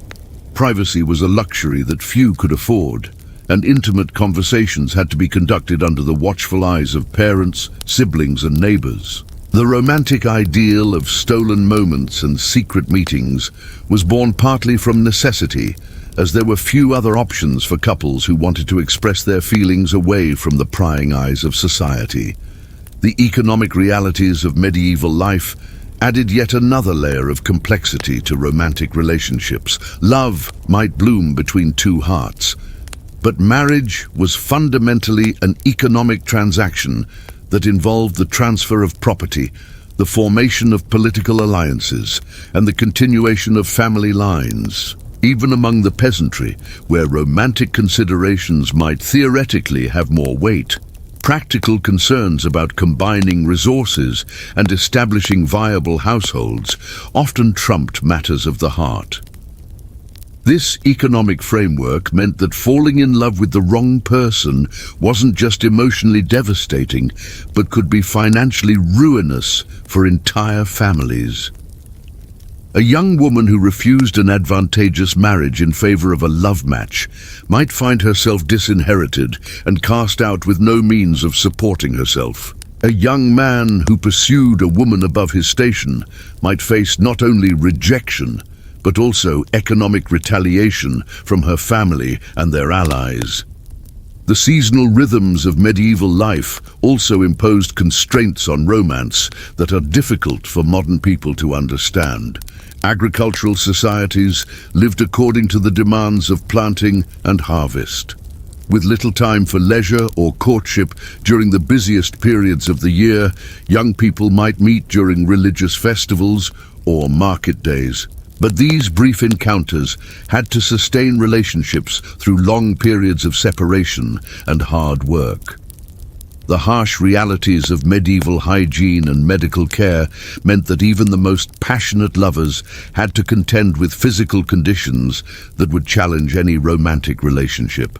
Without effective treatments for dental problems, skin diseases, or infectious conditions, physical attraction was often fleeting. The romantic ideal of beauty was constantly undermined by the practical realities of bodies that aged quickly and suffered from conditions that modern medicine treats routinely. Yet despite all these obstacles and dangers, love persisted in the medieval world with a tenacity that speaks to the fundamental human need for connection and intimacy. The very fact that romantic literature flourished during this period, that love songs were composed and sung despite the risks, that young people continued to fall in love despite the odds stacked against them, testifies to the power of human emotion to transcend even the most oppressive circumstances. The medieval lovers who dared to follow their hearts in the face of such overwhelming opposition were perhaps braver than any knight who ever rode into battle, for they fought against not just individual enemies, but against the entire structure of their society and the very conception of what it meant to be human in their time. Looking at your script summary and the reference materials, I'll continue from where Part 7 left off, focusing on the supernatural beliefs and witchcraft fears that plagued medieval romantic relationships. Here's Part 8. But perhaps no aspect of medieval romance was more terrifying than the pervasive belief that love itself could be the work of dark magic. In a world where the supernatural lurked behind every shadow, where devils whispered temptations and witches brewed potions in moonlit forests, the very act of falling in love was viewed with deep suspicion and fear. The medieval mind saw enchantment everywhere, especially in matters of the heart. When a nobleman suddenly became infatuated with a serving girl, or when a merchant's wife abandoned her family for a wandering minstrel, the explanation was clear to all who witnessed it. Witchcraft was at work. Love potions, enchanted amulets, and demonic pacts were believed to be the true causes of romantic passion, not the natural stirrings of the human heart. Women bore the brunt of these accusations. Any woman who possessed unusual beauty, healing knowledge, or simply the misfortune to inspire intense desire was at risk of being branded a witch. The very qualities that made someone attractive, intelligence, independence, a way with herbs or animals, were precisely the traits that medieval society associated with supernatural malevolence. Consider the tragic tale of Marguerite de Porret, a French mystic and author who lived in the late 13th century. Marguerite wrote passionate spiritual texts about divine love, describing her soul's union with God in language so fervent and sensual that it scandalized the church authorities. Her crime was not heresy in the traditional sense, but rather the dangerous act of a woman speaking openly about love, even divine love, with too much knowledge and too much passion. The Inquisition declared her a heretic, demanding she recant her writings and submit to male religious authority. When Marguerite refused to be silenced, refusing to acknowledge that her understanding of divine love was somehow corrupted or demonic, she was burned at the stake in Paris in 1310. Her books were ordered destroyed, though copies survived in secret, passed down by those who recognized the genuine spirituality in her words, rather than the supposed witchcraft her persecutors claimed to see. But Marguerite's fate was far from unique. Across medieval Europe, women who dared to speak of love, to practice healing arts, or to live independently faced similar accusations. The very act of inspiring desire in men was often seen as evidence of supernatural manipulation. If a married man abandoned his wife for another woman, the blame fell not on the man's choices, but on the supposed sorceress who had ensnared him with her dark arts. The fear of love magic permeated every level of society. Noble families hired priests to bless their marriages and ward off enchantments. Merchants carried protective charms to guard against the seductive spells of foreign women in distant ports. Even peasants whispered prayers over their children's cradles, begging God to protect them from the evil eye of jealous neighbors who might curse them to lives of loneliness or destructive passion. This paranoia created a culture where genuine affection was constantly questioned and analyzed for signs of supernatural influence. Was a sudden attraction natural, or the result of a love slipped into wine? Did a woman's beauty come from God, or from a pact with Satan? These questions tormented medieval minds, turning what should have been joyful experiences into sources of terror and suspicion. The Church actively encouraged these fears, teaching that excessive passion was inherently sinful and likely demonic in origin. Priests warned their congregations that Satan used beautiful women as his primary weapons against righteous men, that lust was the devil's favorite tool for claiming souls. Love that burned too brightly, that defied social conventions or family arrangements, was automatically suspect. Medical texts of the era, influenced by both classical learning and Christian theology, described romantic love as a form of madness, a disease that clouded judgment and led to spiritual ruin. Physicians prescribed bloodletting, fasting and prayer to cure those afflicted with what they termed amor herios, the sickness of excessive love. The symptoms they described, sleeplessness, loss of appetite, obsessive thoughts, were indeed real. But their understanding of the cause was filtered through a worldview that saw demonic influence in every strong emotion. This medicalization of love served to further stigmatize romantic passion, particularly for women. A woman who displayed too much desire, who seemed to enjoy physical intimacy, or who actively pursued a romantic relationship was likely to be diagnosed as either possessed by demons or practicing witchcraft herself. The cure often involved exorcism, public penance, or, in extreme cases, accusations of heresy that could lead to execution. The fear of love magic also created a thriving underground economy of supposed protection and counterspells. Wise women, despite the risks they faced, sold charms and potions to ward off unwanted romantic attention or to break perceived enchantments. Priests offered special masses and blessings for those who believed themselves bewitched by love. Ironically, the very people society turned to for protection from love magic were often the same individuals who would later be accused of practicing it. Young people growing up in this atmosphere learned to fear their own emotions. Natural sexual development was viewed through the lens of spiritual warfare, with parents and religious authorities constantly watching for signs that their children had fallen under malevolent influence. The awakening of romantic feelings, instead of being celebrated as a natural part of human development, became a source of shame and terror. The legal system reflected and reinforced these supernatural fears. Courts regularly heard cases involving accusations of love magic, with testimony often consisting of nothing more than the claim that someone had fallen in love inappropriately. The burden of proof was impossibly low. If a man abandoned his family for another woman, if a young person defied their parents' choice of spouse, if someone displayed what was considered excessive passion, these behaviors alone could serve as evidence of witchcraft. The punishments for convicted love witches were severe and designed to serve as public warnings. Women found guilty of using magic to inspire love were subjected to public humiliation, physical torture, and often death. Their supposed victims, usually men who had been bewitched into infidelity or inappropriate desire, were typically absolved of responsibility, treated as innocent parties who had been overcome by forces beyond their control.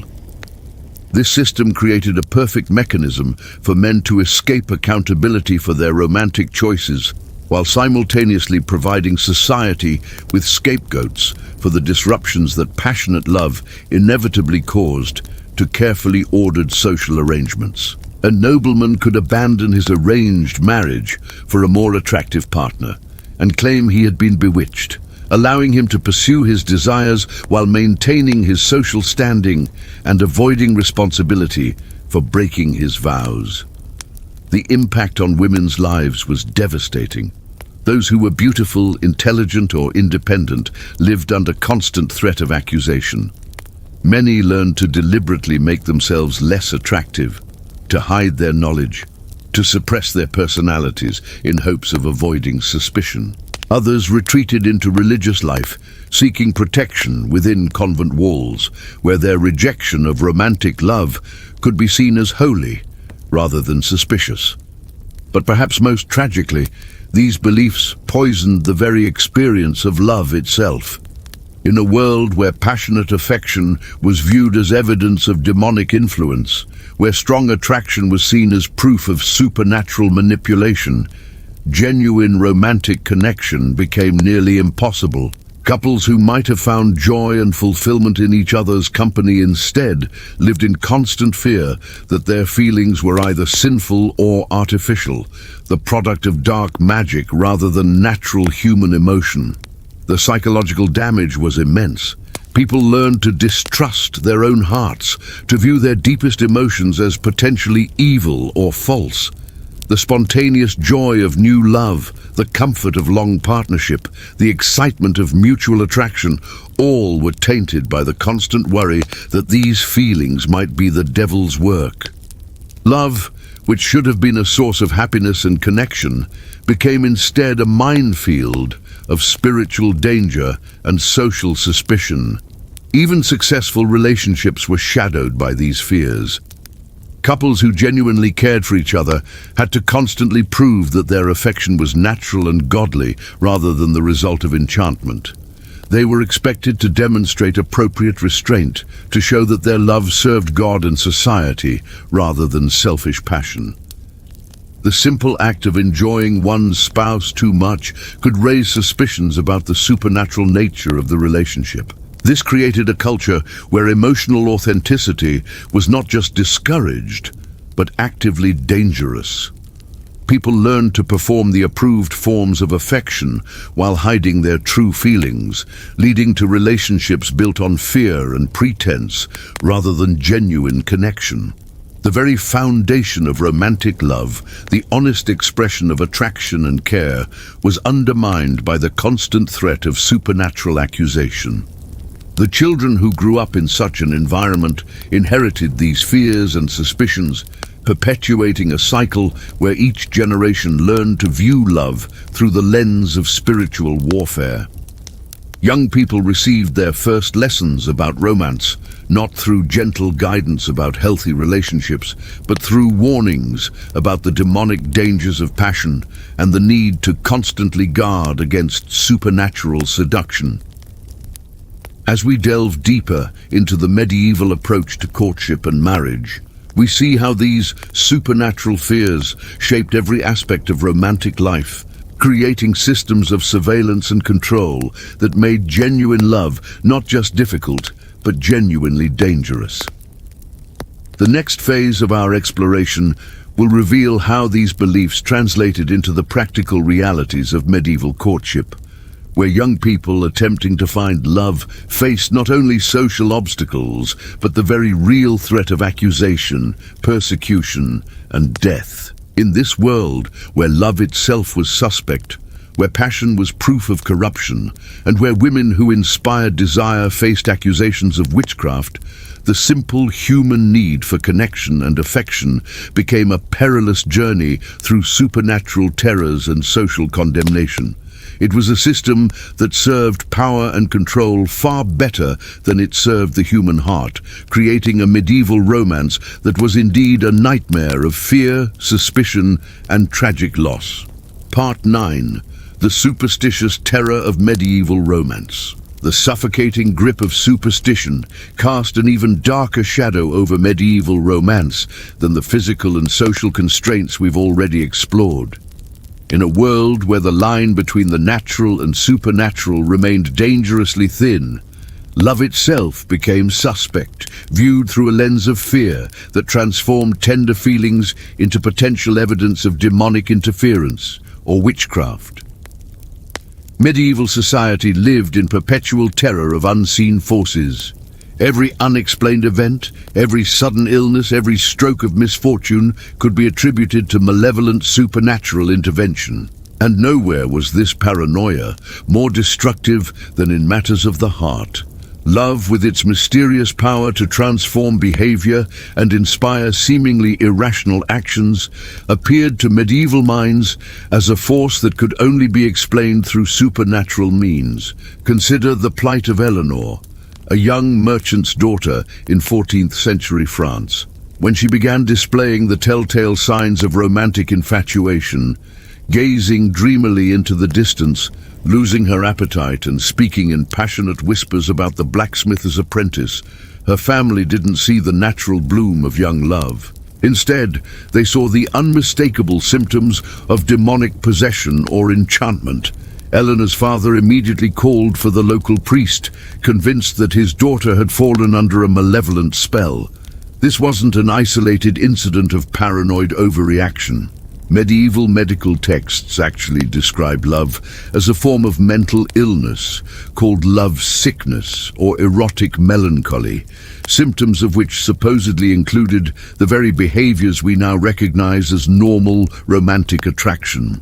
The influential physician Constantine the African wrote extensively about love as a dangerous disease that could drive sufferers to madness, violence, or death. When someone exhibited signs of romantic passion, medieval society often responded not with understanding or support, but with fear and attempts at supernatural intervention.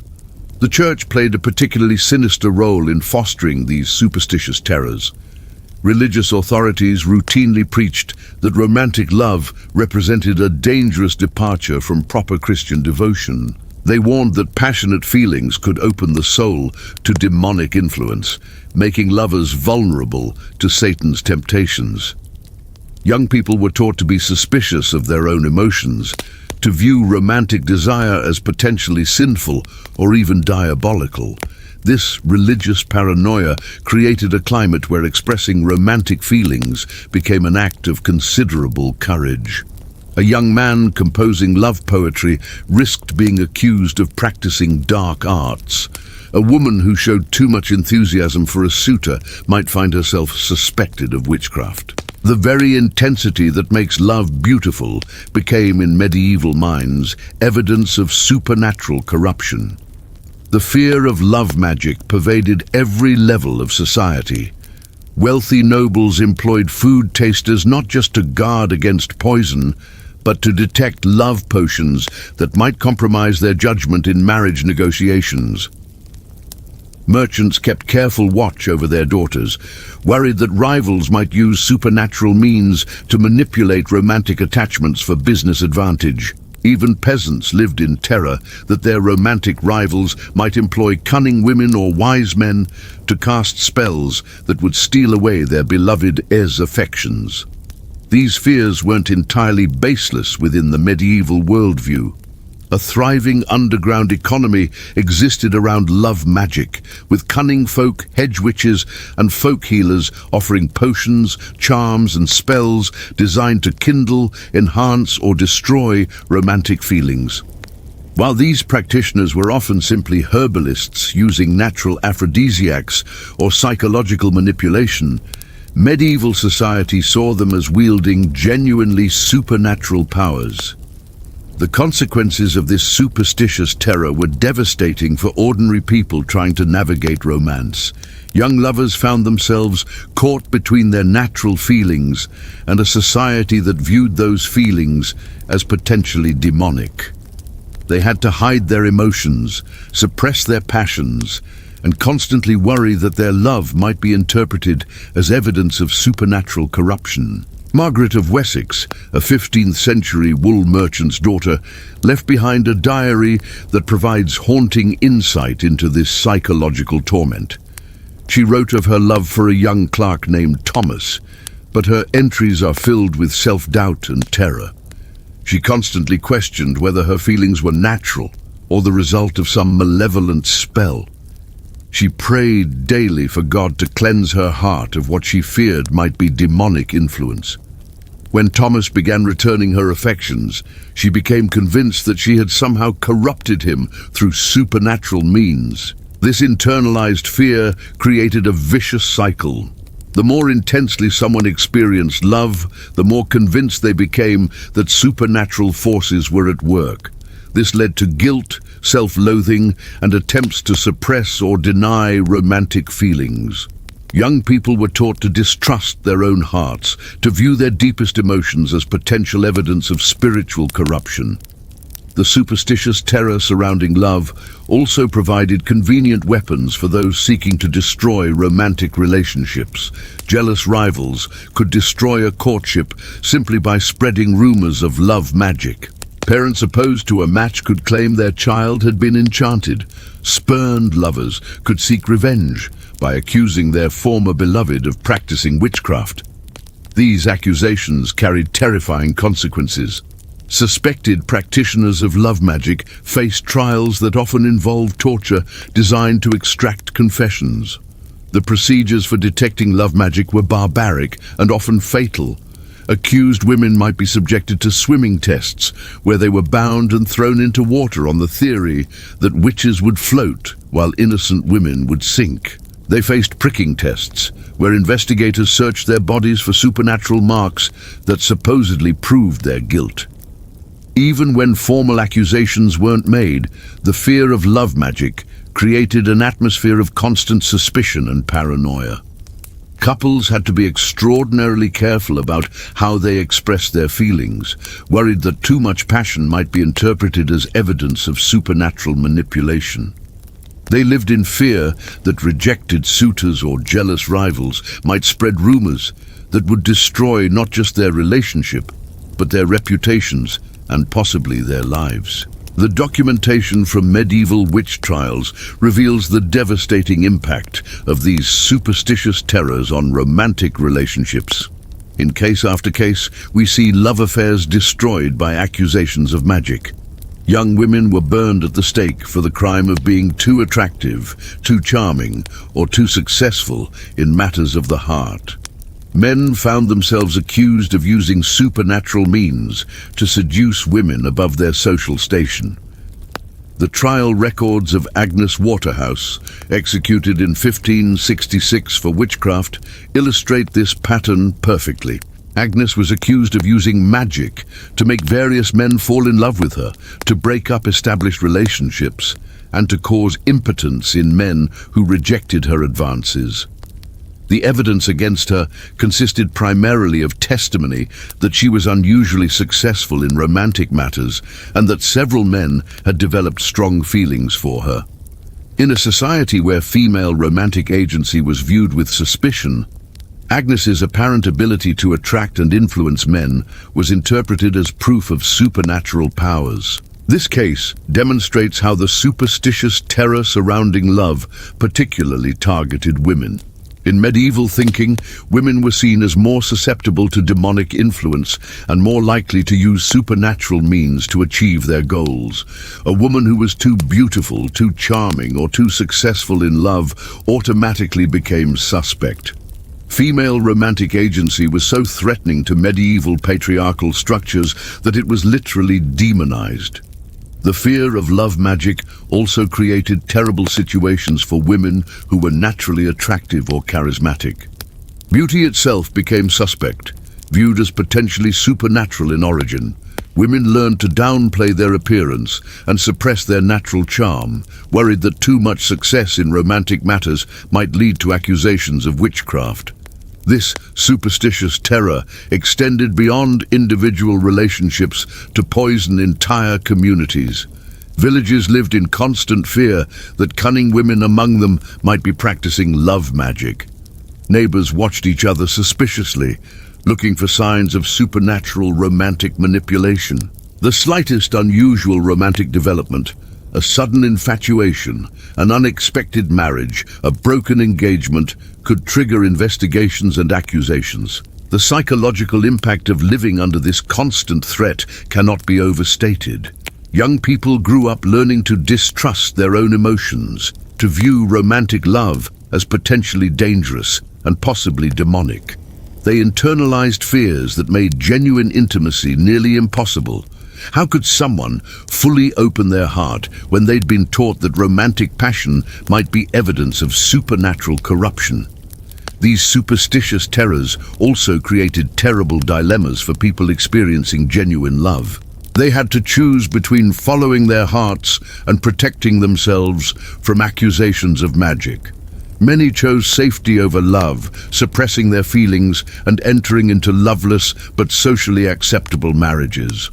Others risked everything for love, knowing that their passion might be interpreted as evidence of demonic influence.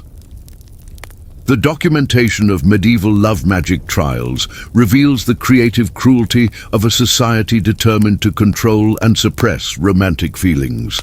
Accused practitioners faced interrogations designed to extract confessions of supernatural activities. They were asked to explain how they had learned their magical arts, to name their demonic allies, and to confess to specific acts of romantic manipulation. The torture methods used in these investigations were particularly horrific because they were designed to extract confessions that would justify the accuser's superstitious beliefs. Women were subjected to sleep deprivation, physical torture, and psychological manipulation until they would confess to anything. The resulting testimonies, extracted under extreme duress, were then used as evidence that love magic was real and widespread. These forced confessions created a self-perpetuating cycle of terror. Each tortured confession provided evidence that supported society's superstitious beliefs about love magic. This evidence was then used to justify more investigations, more tortures, and more executions. The documentation from these trials was circulated widely, spreading paranoia and providing templates for future accusations. The superstitious terror surrounding medieval romance reached its peak during the great witch hunts of the 15th through 17th centuries. During this period, thousands of people, mostly women, were executed for practicing magic, and a significant proportion of these cases involved accusations of love magic. The famous Malleus Maleficarum, the handbook for witch hunters published in 1487, devoted extensive sections to detecting and prosecuting love magic. This systematic persecution created a climate where romantic love became literally life-threatening. Young people learned that expressing passion too openly or successfully attracting romantic partners could lead to accusations of witchcraft. They lived in constant fear that their natural emotions might be interpreted as evidence of supernatural corruption. The economic dimension of these superstitious terrors added another layer of horror to medieval romance. Accusations of love magic became tools for economic warfare. Successful merchants might find their daughters accused of using supernatural charms to attract wealthy suitors.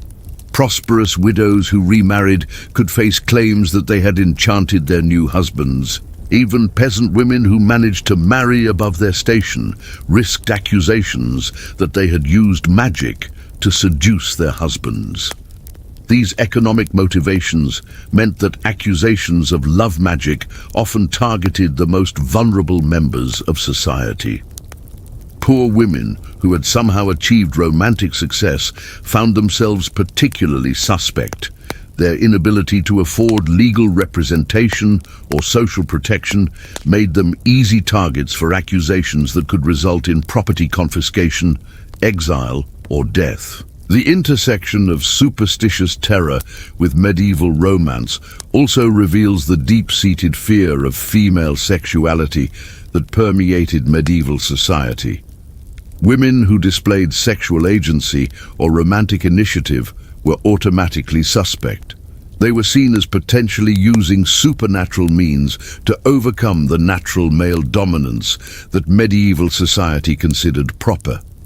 This fear of female romantic agency led to the development of elaborate tests and procedures designed to detect supernatural influence in romantic relationships. Church authorities developed questionnaires to determine whether romantic feelings were natural or magically induced.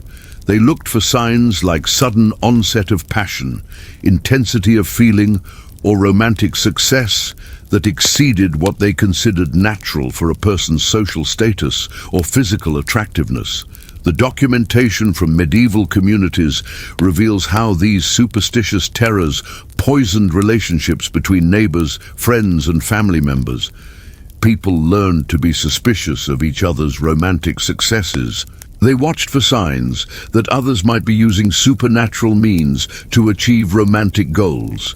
Community gatherings became opportunities for surveillance and suspicion rather than celebration and connection. The psychological warfare inherent in these superstitious systems was particularly cruel. Accused individuals faced not just legal consequences, but complete social isolation.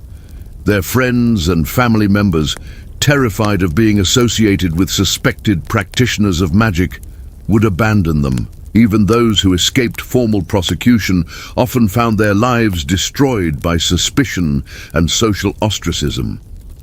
The religious dimensions of medieval superstitious terror created additional layers of psychological torment for people experiencing romantic love. They were taught that their feelings might be sinful, that romantic passion could damn their souls, and that they needed to constantly examine their emotions for signs of demonic influence. This created a form of spiritual torture where people learned to distrust and fear their own hearts. The medical establishment of medieval Europe contributed to these superstitious terrors by providing seemingly scientific explanations for the supernatural nature of romantic love. Physicians wrote extensively about love as a form of madness caused by supernatural influences. They developed elaborate theories about how demons could manipulate human emotions and prescribed treatments that often involved exorcism or other religious interventions. These medical theories gave scholarly legitimacy to popular superstitions about love magic. When learned physicians confirmed that romantic passion could be caused by supernatural influences, it became much easier for ordinary people to believe that their neighbors might be practicing love magic.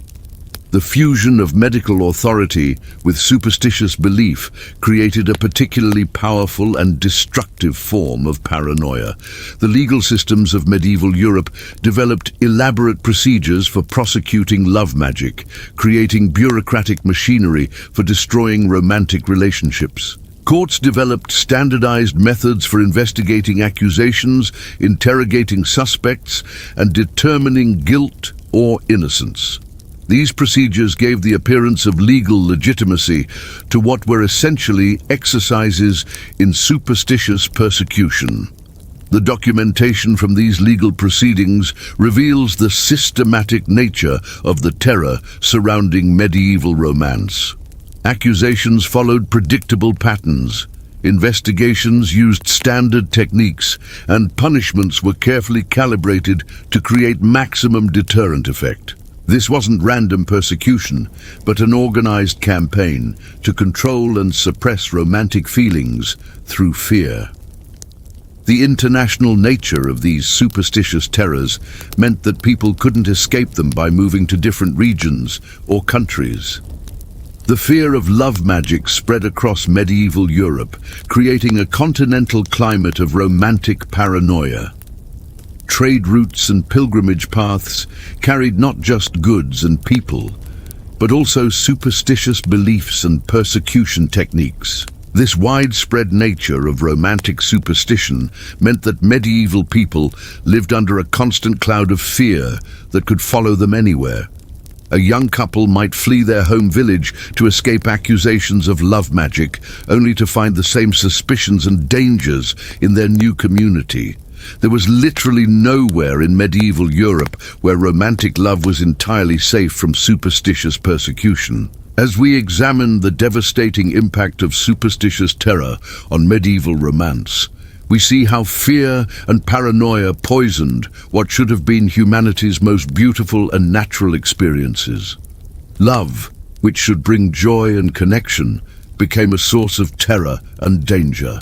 Young people learned to suppress their deepest emotions and distrust their own hearts. Communities turned against their own members based on nothing more than successful romantic relationships. The legacy of these medieval superstitious terrors extended far beyond the Middle Ages, creating cultural patterns of sexual shame and romantic fear that persisted for centuries. The idea that passionate love might be supernatural or dangerous, that female romantic agency was inherently suspect, that successful relationships required explanation beyond natural attraction. These beliefs shaped European culture for generations.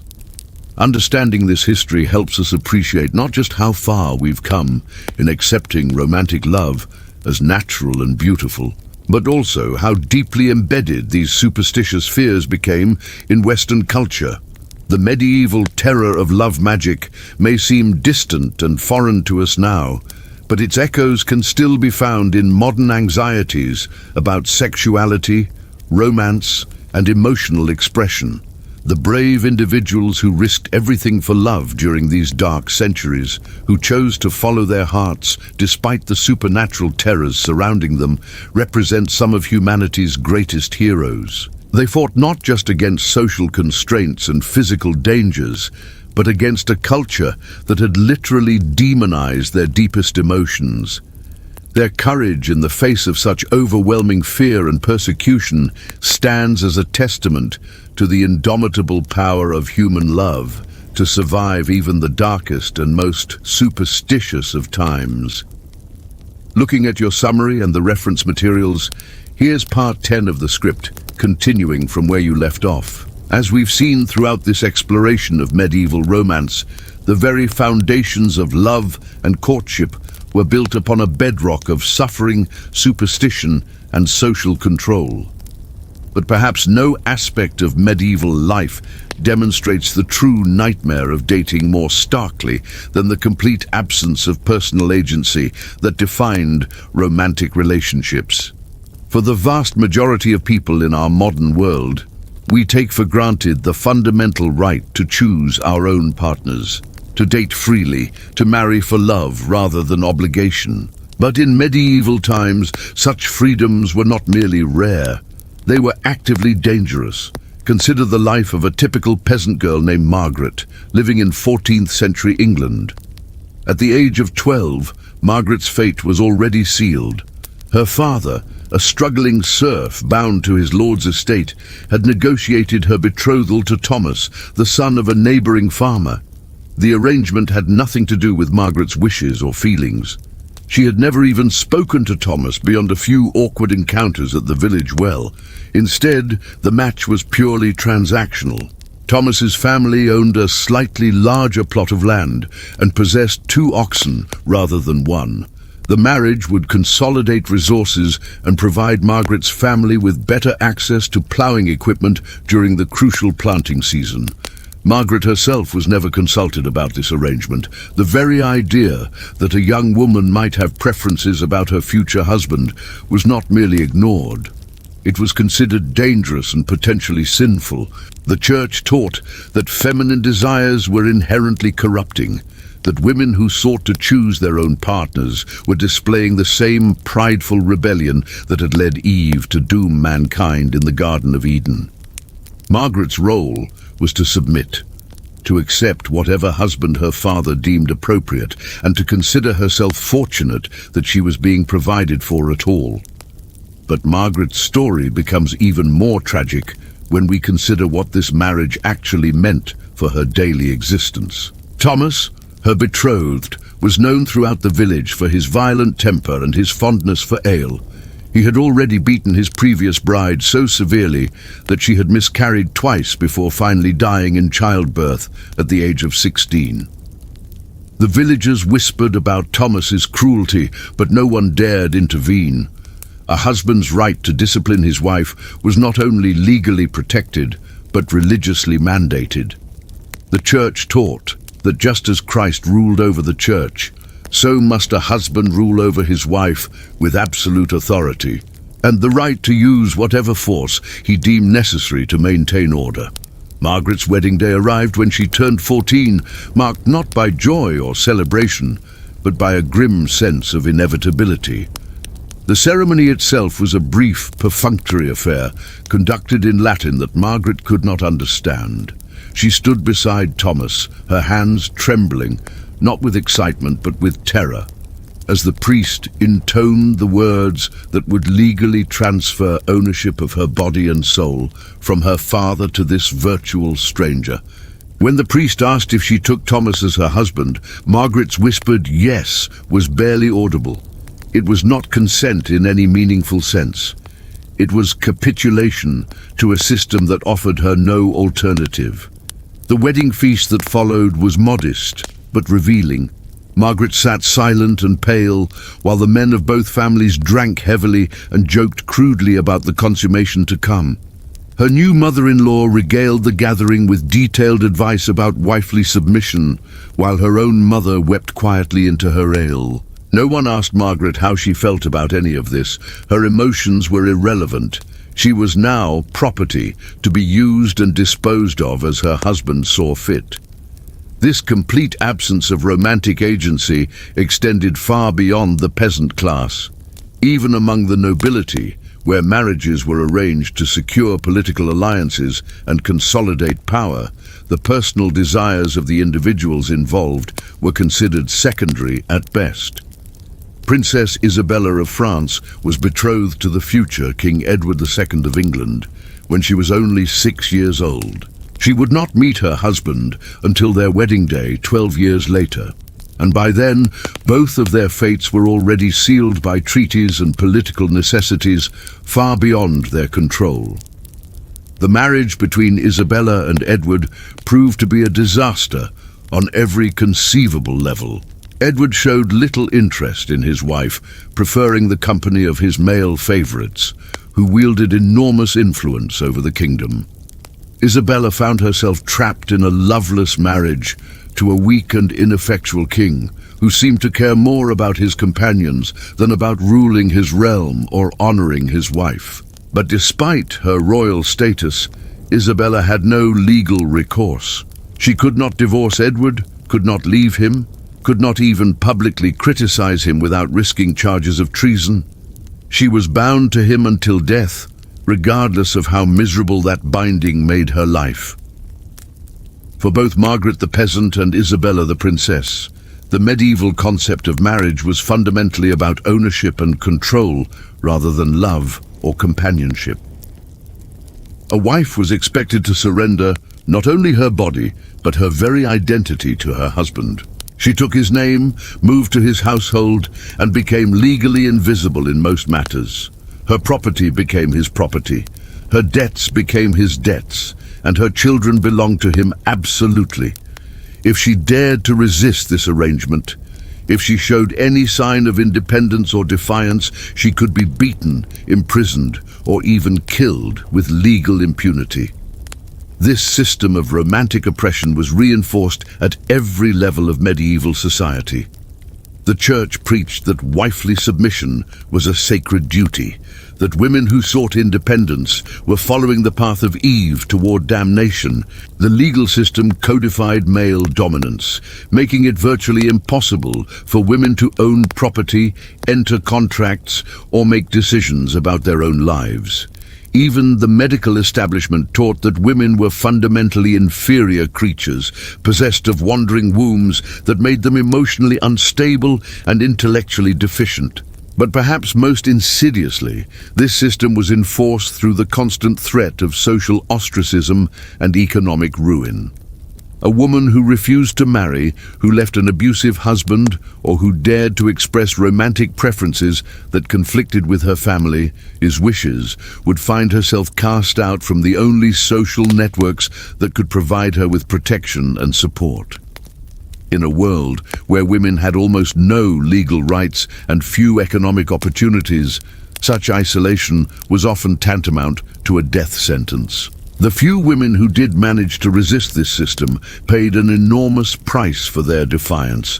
Take the case of Marjorie Kemp, a 14th century English woman who experienced religious visions and felt called to a life of spiritual devotion. Despite being married with 14 children, Marjorie eventually convinced her husband to take a vow of chastity so that she could dedicate herself fully to her religious calling. But this decision made her a target of suspicion and harassment throughout her community. She was accused of heresy, threatened with burning at the stake, and constantly criticized for abandoning her proper role as a wife and mother. Even her own family sometimes turned against her, viewing her spiritual visions as evidence of madness or demonic possession. The story of medieval romance, then, is ultimately a story about the complete absence of choice, agency, and personal freedom in matters of the heart. It was a system designed not to promote love or happiness, but to maintain social order and consolidate power. Young people were treated as pawns in elaborate games of politics and economics, their personal desires and emotional needs considered irrelevant distractions from the serious business of securing alliances and transferring wealth. This systematic denial of romantic agency had profound psychological consequences for the people trapped within it. Chronicles from the period are filled with accounts of deep depression, suicidal despair, and violent outbursts among both men and women forced into unwanted marriages. Many people simply retreated into themselves, accepting their fate with a kind of numb resignation that allowed them to survive, but hardly to thrive. Others channeled their frustration into religious extremism, flagellant movements, or other forms of self-destructive behavior that at least gave them some sense of control over their own suffering. The medieval concept of courtly love, which we explored earlier, can be understood partly as a response to this crushing absence of romantic freedom by celebrating impossible, unconsummated passion between knights and married ladies. Courtly love provided a fantasy escape from the brutal realities of actual medieval marriage. It allowed people to imagine what love might feel like if it were based on choice, mutual attraction, and emotional connection rather than economic necessity and social obligation. But even this fantasy was tinged with tragedy and doom, reflecting the deep understanding that true romantic freedom was simply impossible within the constraints of medieval society. As we reach the end of our exploration into why dating was a nightmare in medieval times, we must confront the sobering reality that for most people living in that era, what we would recognize as dating simply did not exist. There was no period of courtship where young people could get to know each other, discover compatibility, or develop genuine affection. There were no opportunities for private conversation, shared activities, or the gradual building of emotional intimacy that we consider essential to healthy romantic relationships. Instead, There was only the grim machinery of social control, grinding forward with inexorable efficiency to sort people into predetermined roles, and relationships that served the needs of the powerful while crushing the spirits of everyone else. Love, when it existed at all, was something that might develop after marriage if couples were extraordinarily fortunate. But it was never the foundation upon which relationships were built, and it was certainly never considered a sufficient reason to challenge the established order.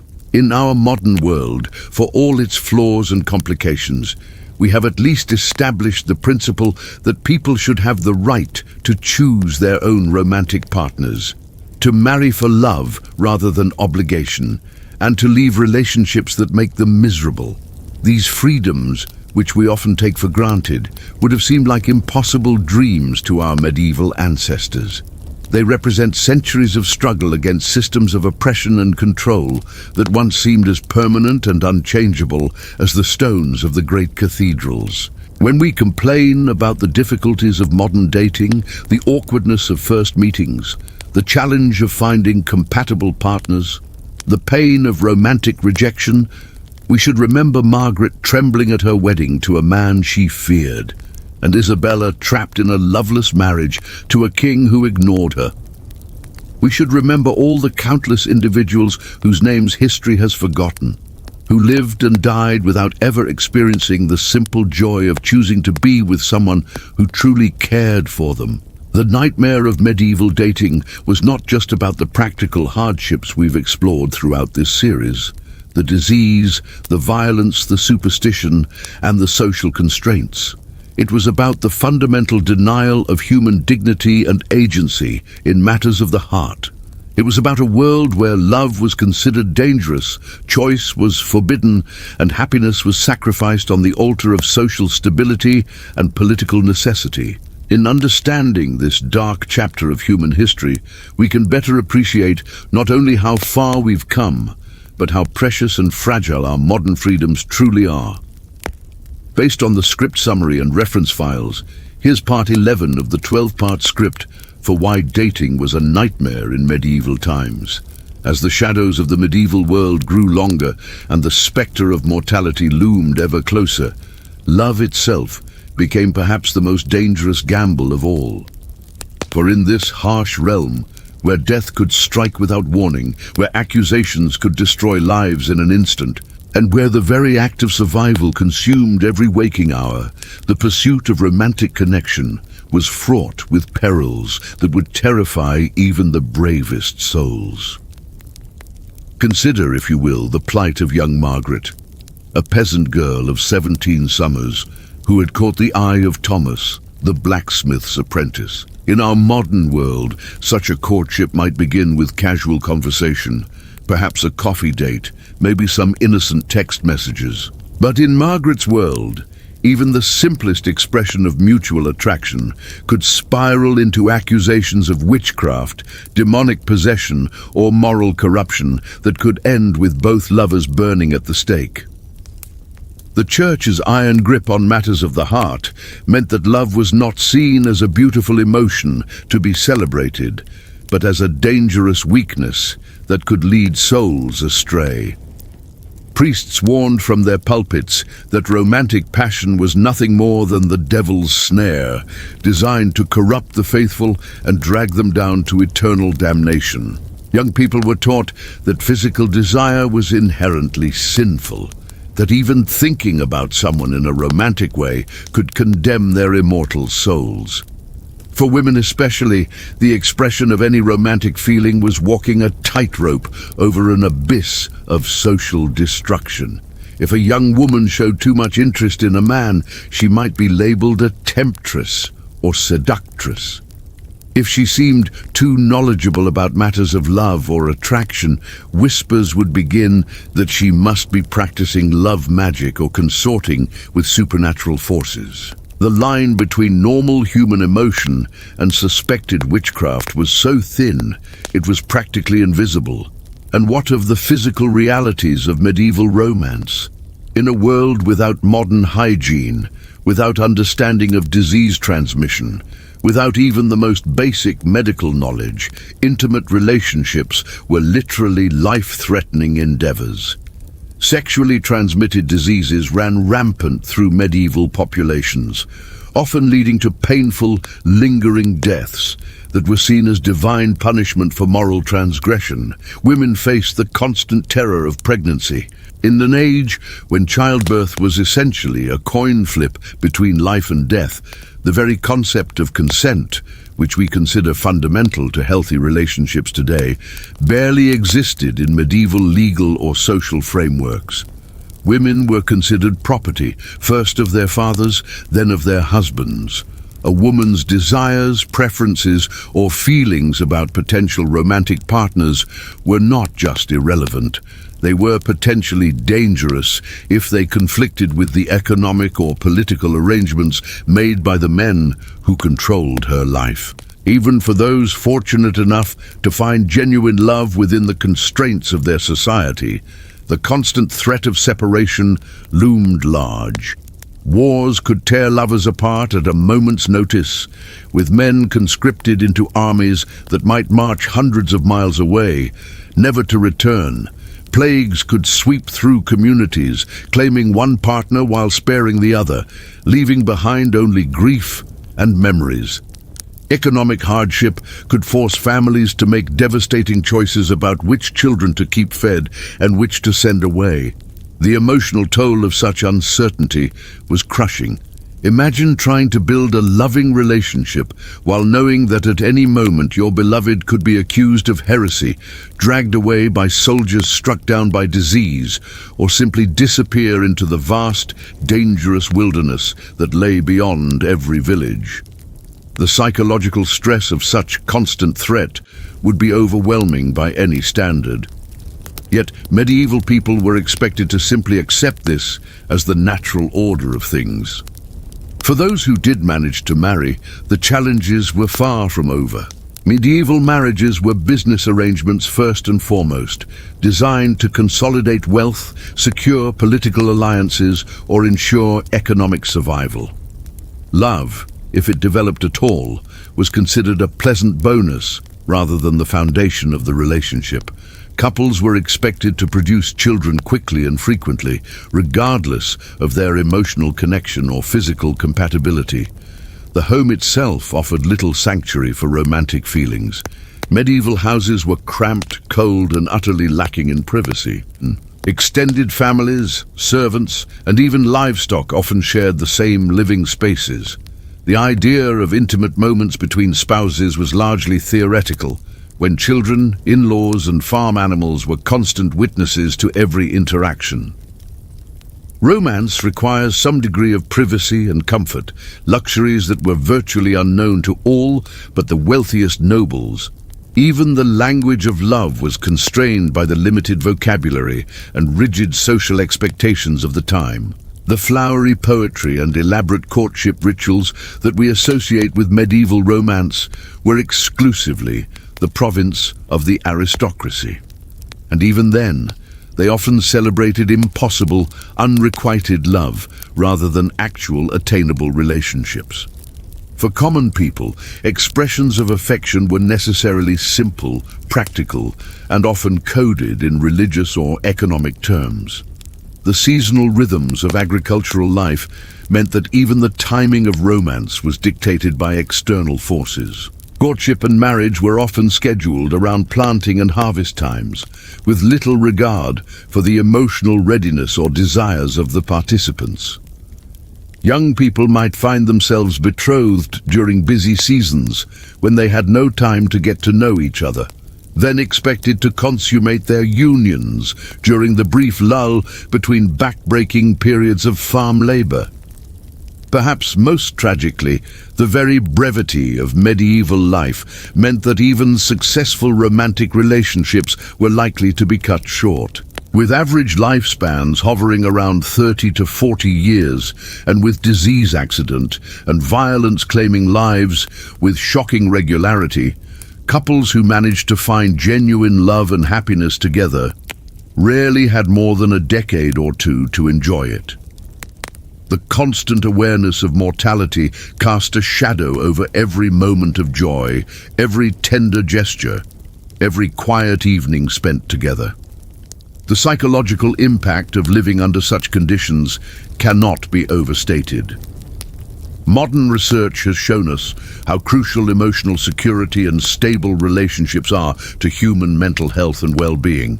Medieval people, denied these fundamental needs by the harsh realities of their world, often developed what we might now recognize as symptoms of chronic stress, depression, and anxiety.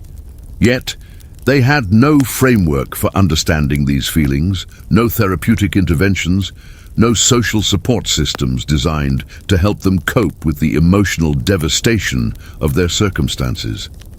In this context, it becomes clear why so many medieval accounts of love are tinged with desperation, obsession, and tragedy. And when romantic connection is both desperately needed and incredibly dangerous to pursue, when the stakes are literally life and death, when every expression of feeling must be weighed against the possibility of social destruction or eternal damnation, love becomes not a source of joy, but a source of profound anxiety and fear. This was the world that shaped medieval attitudes toward romance and relationships for centuries, a world where love was simultaneously the most human of desires and the most dangerous of pursuits. Where the simple act of caring for another person could be twisted into evidence of moral corruption or supernatural influence, where the gender that was most vulnerable to accusations of witchcraft and moral failing was also expected to bear the greatest burden of romantic initiative and emotional labor. The legacy of these medieval attitudes toward love and sexuality would persist long after the Middle Ages ended, shaping Western culture's approach to romance, marriage, and gender relations for centuries to come. The idea that female sexuality is inherently dangerous, that romantic passion is morally suspect, that love should be subordinated to practical considerations, these notions, forged in the crucible of medieval hardship and superstition, would echo through the generations, influencing how people thought about relationships well into the modern era. And yet, despite all these obstacles, despite the crushing weight of social expectation and supernatural fear, despite the constant threat of death and destruction, love somehow persisted. In quiet moments, stolen between the grinding demands of survival, in glances exchanged across crowded market squares, in small acts of kindness and protection, medieval people found ways to care for each other. Their love may have been constrained, threatened, and often tragically brief, but it endured nonetheless, a testament to the indomitable nature of human connection, even in the darkest of times. So, we've journeyed through the grim realities of medieval Scotland, where life was indeed a brutal struggle for survival. From the endless cycle of clan warfare and blood feuds to the grinding poverty of the peasantry, from the oppressive power of the church to the devastating plagues that swept the land, it painted a picture of unrelenting hardship. But as we close this exploration of Scotland's darkest chapter, let us remember that even in those harsh times, there were glimmers of hope and humanity. The quiet dignity of the common folk who endured, generation after generation, the bonds of kinship and community that sustained people through the bleakest winters, and the stubborn spirit of independence that would eventually forge a nation. The medieval Scots may have lived short, difficult lives, but their legacy endures in the very character of Scotland itself, in its fierce pride, its resilience in the face of adversity, and its unbreakable sense of identity. Their struggles were not in vain, for they laid the foundations upon which a freer, more prosperous Scotland would eventually be built. So, as we drift off to sleep, let us honor the memory of those forgotten souls who came before us, and be grateful for how far we've come from those dark and desperate times.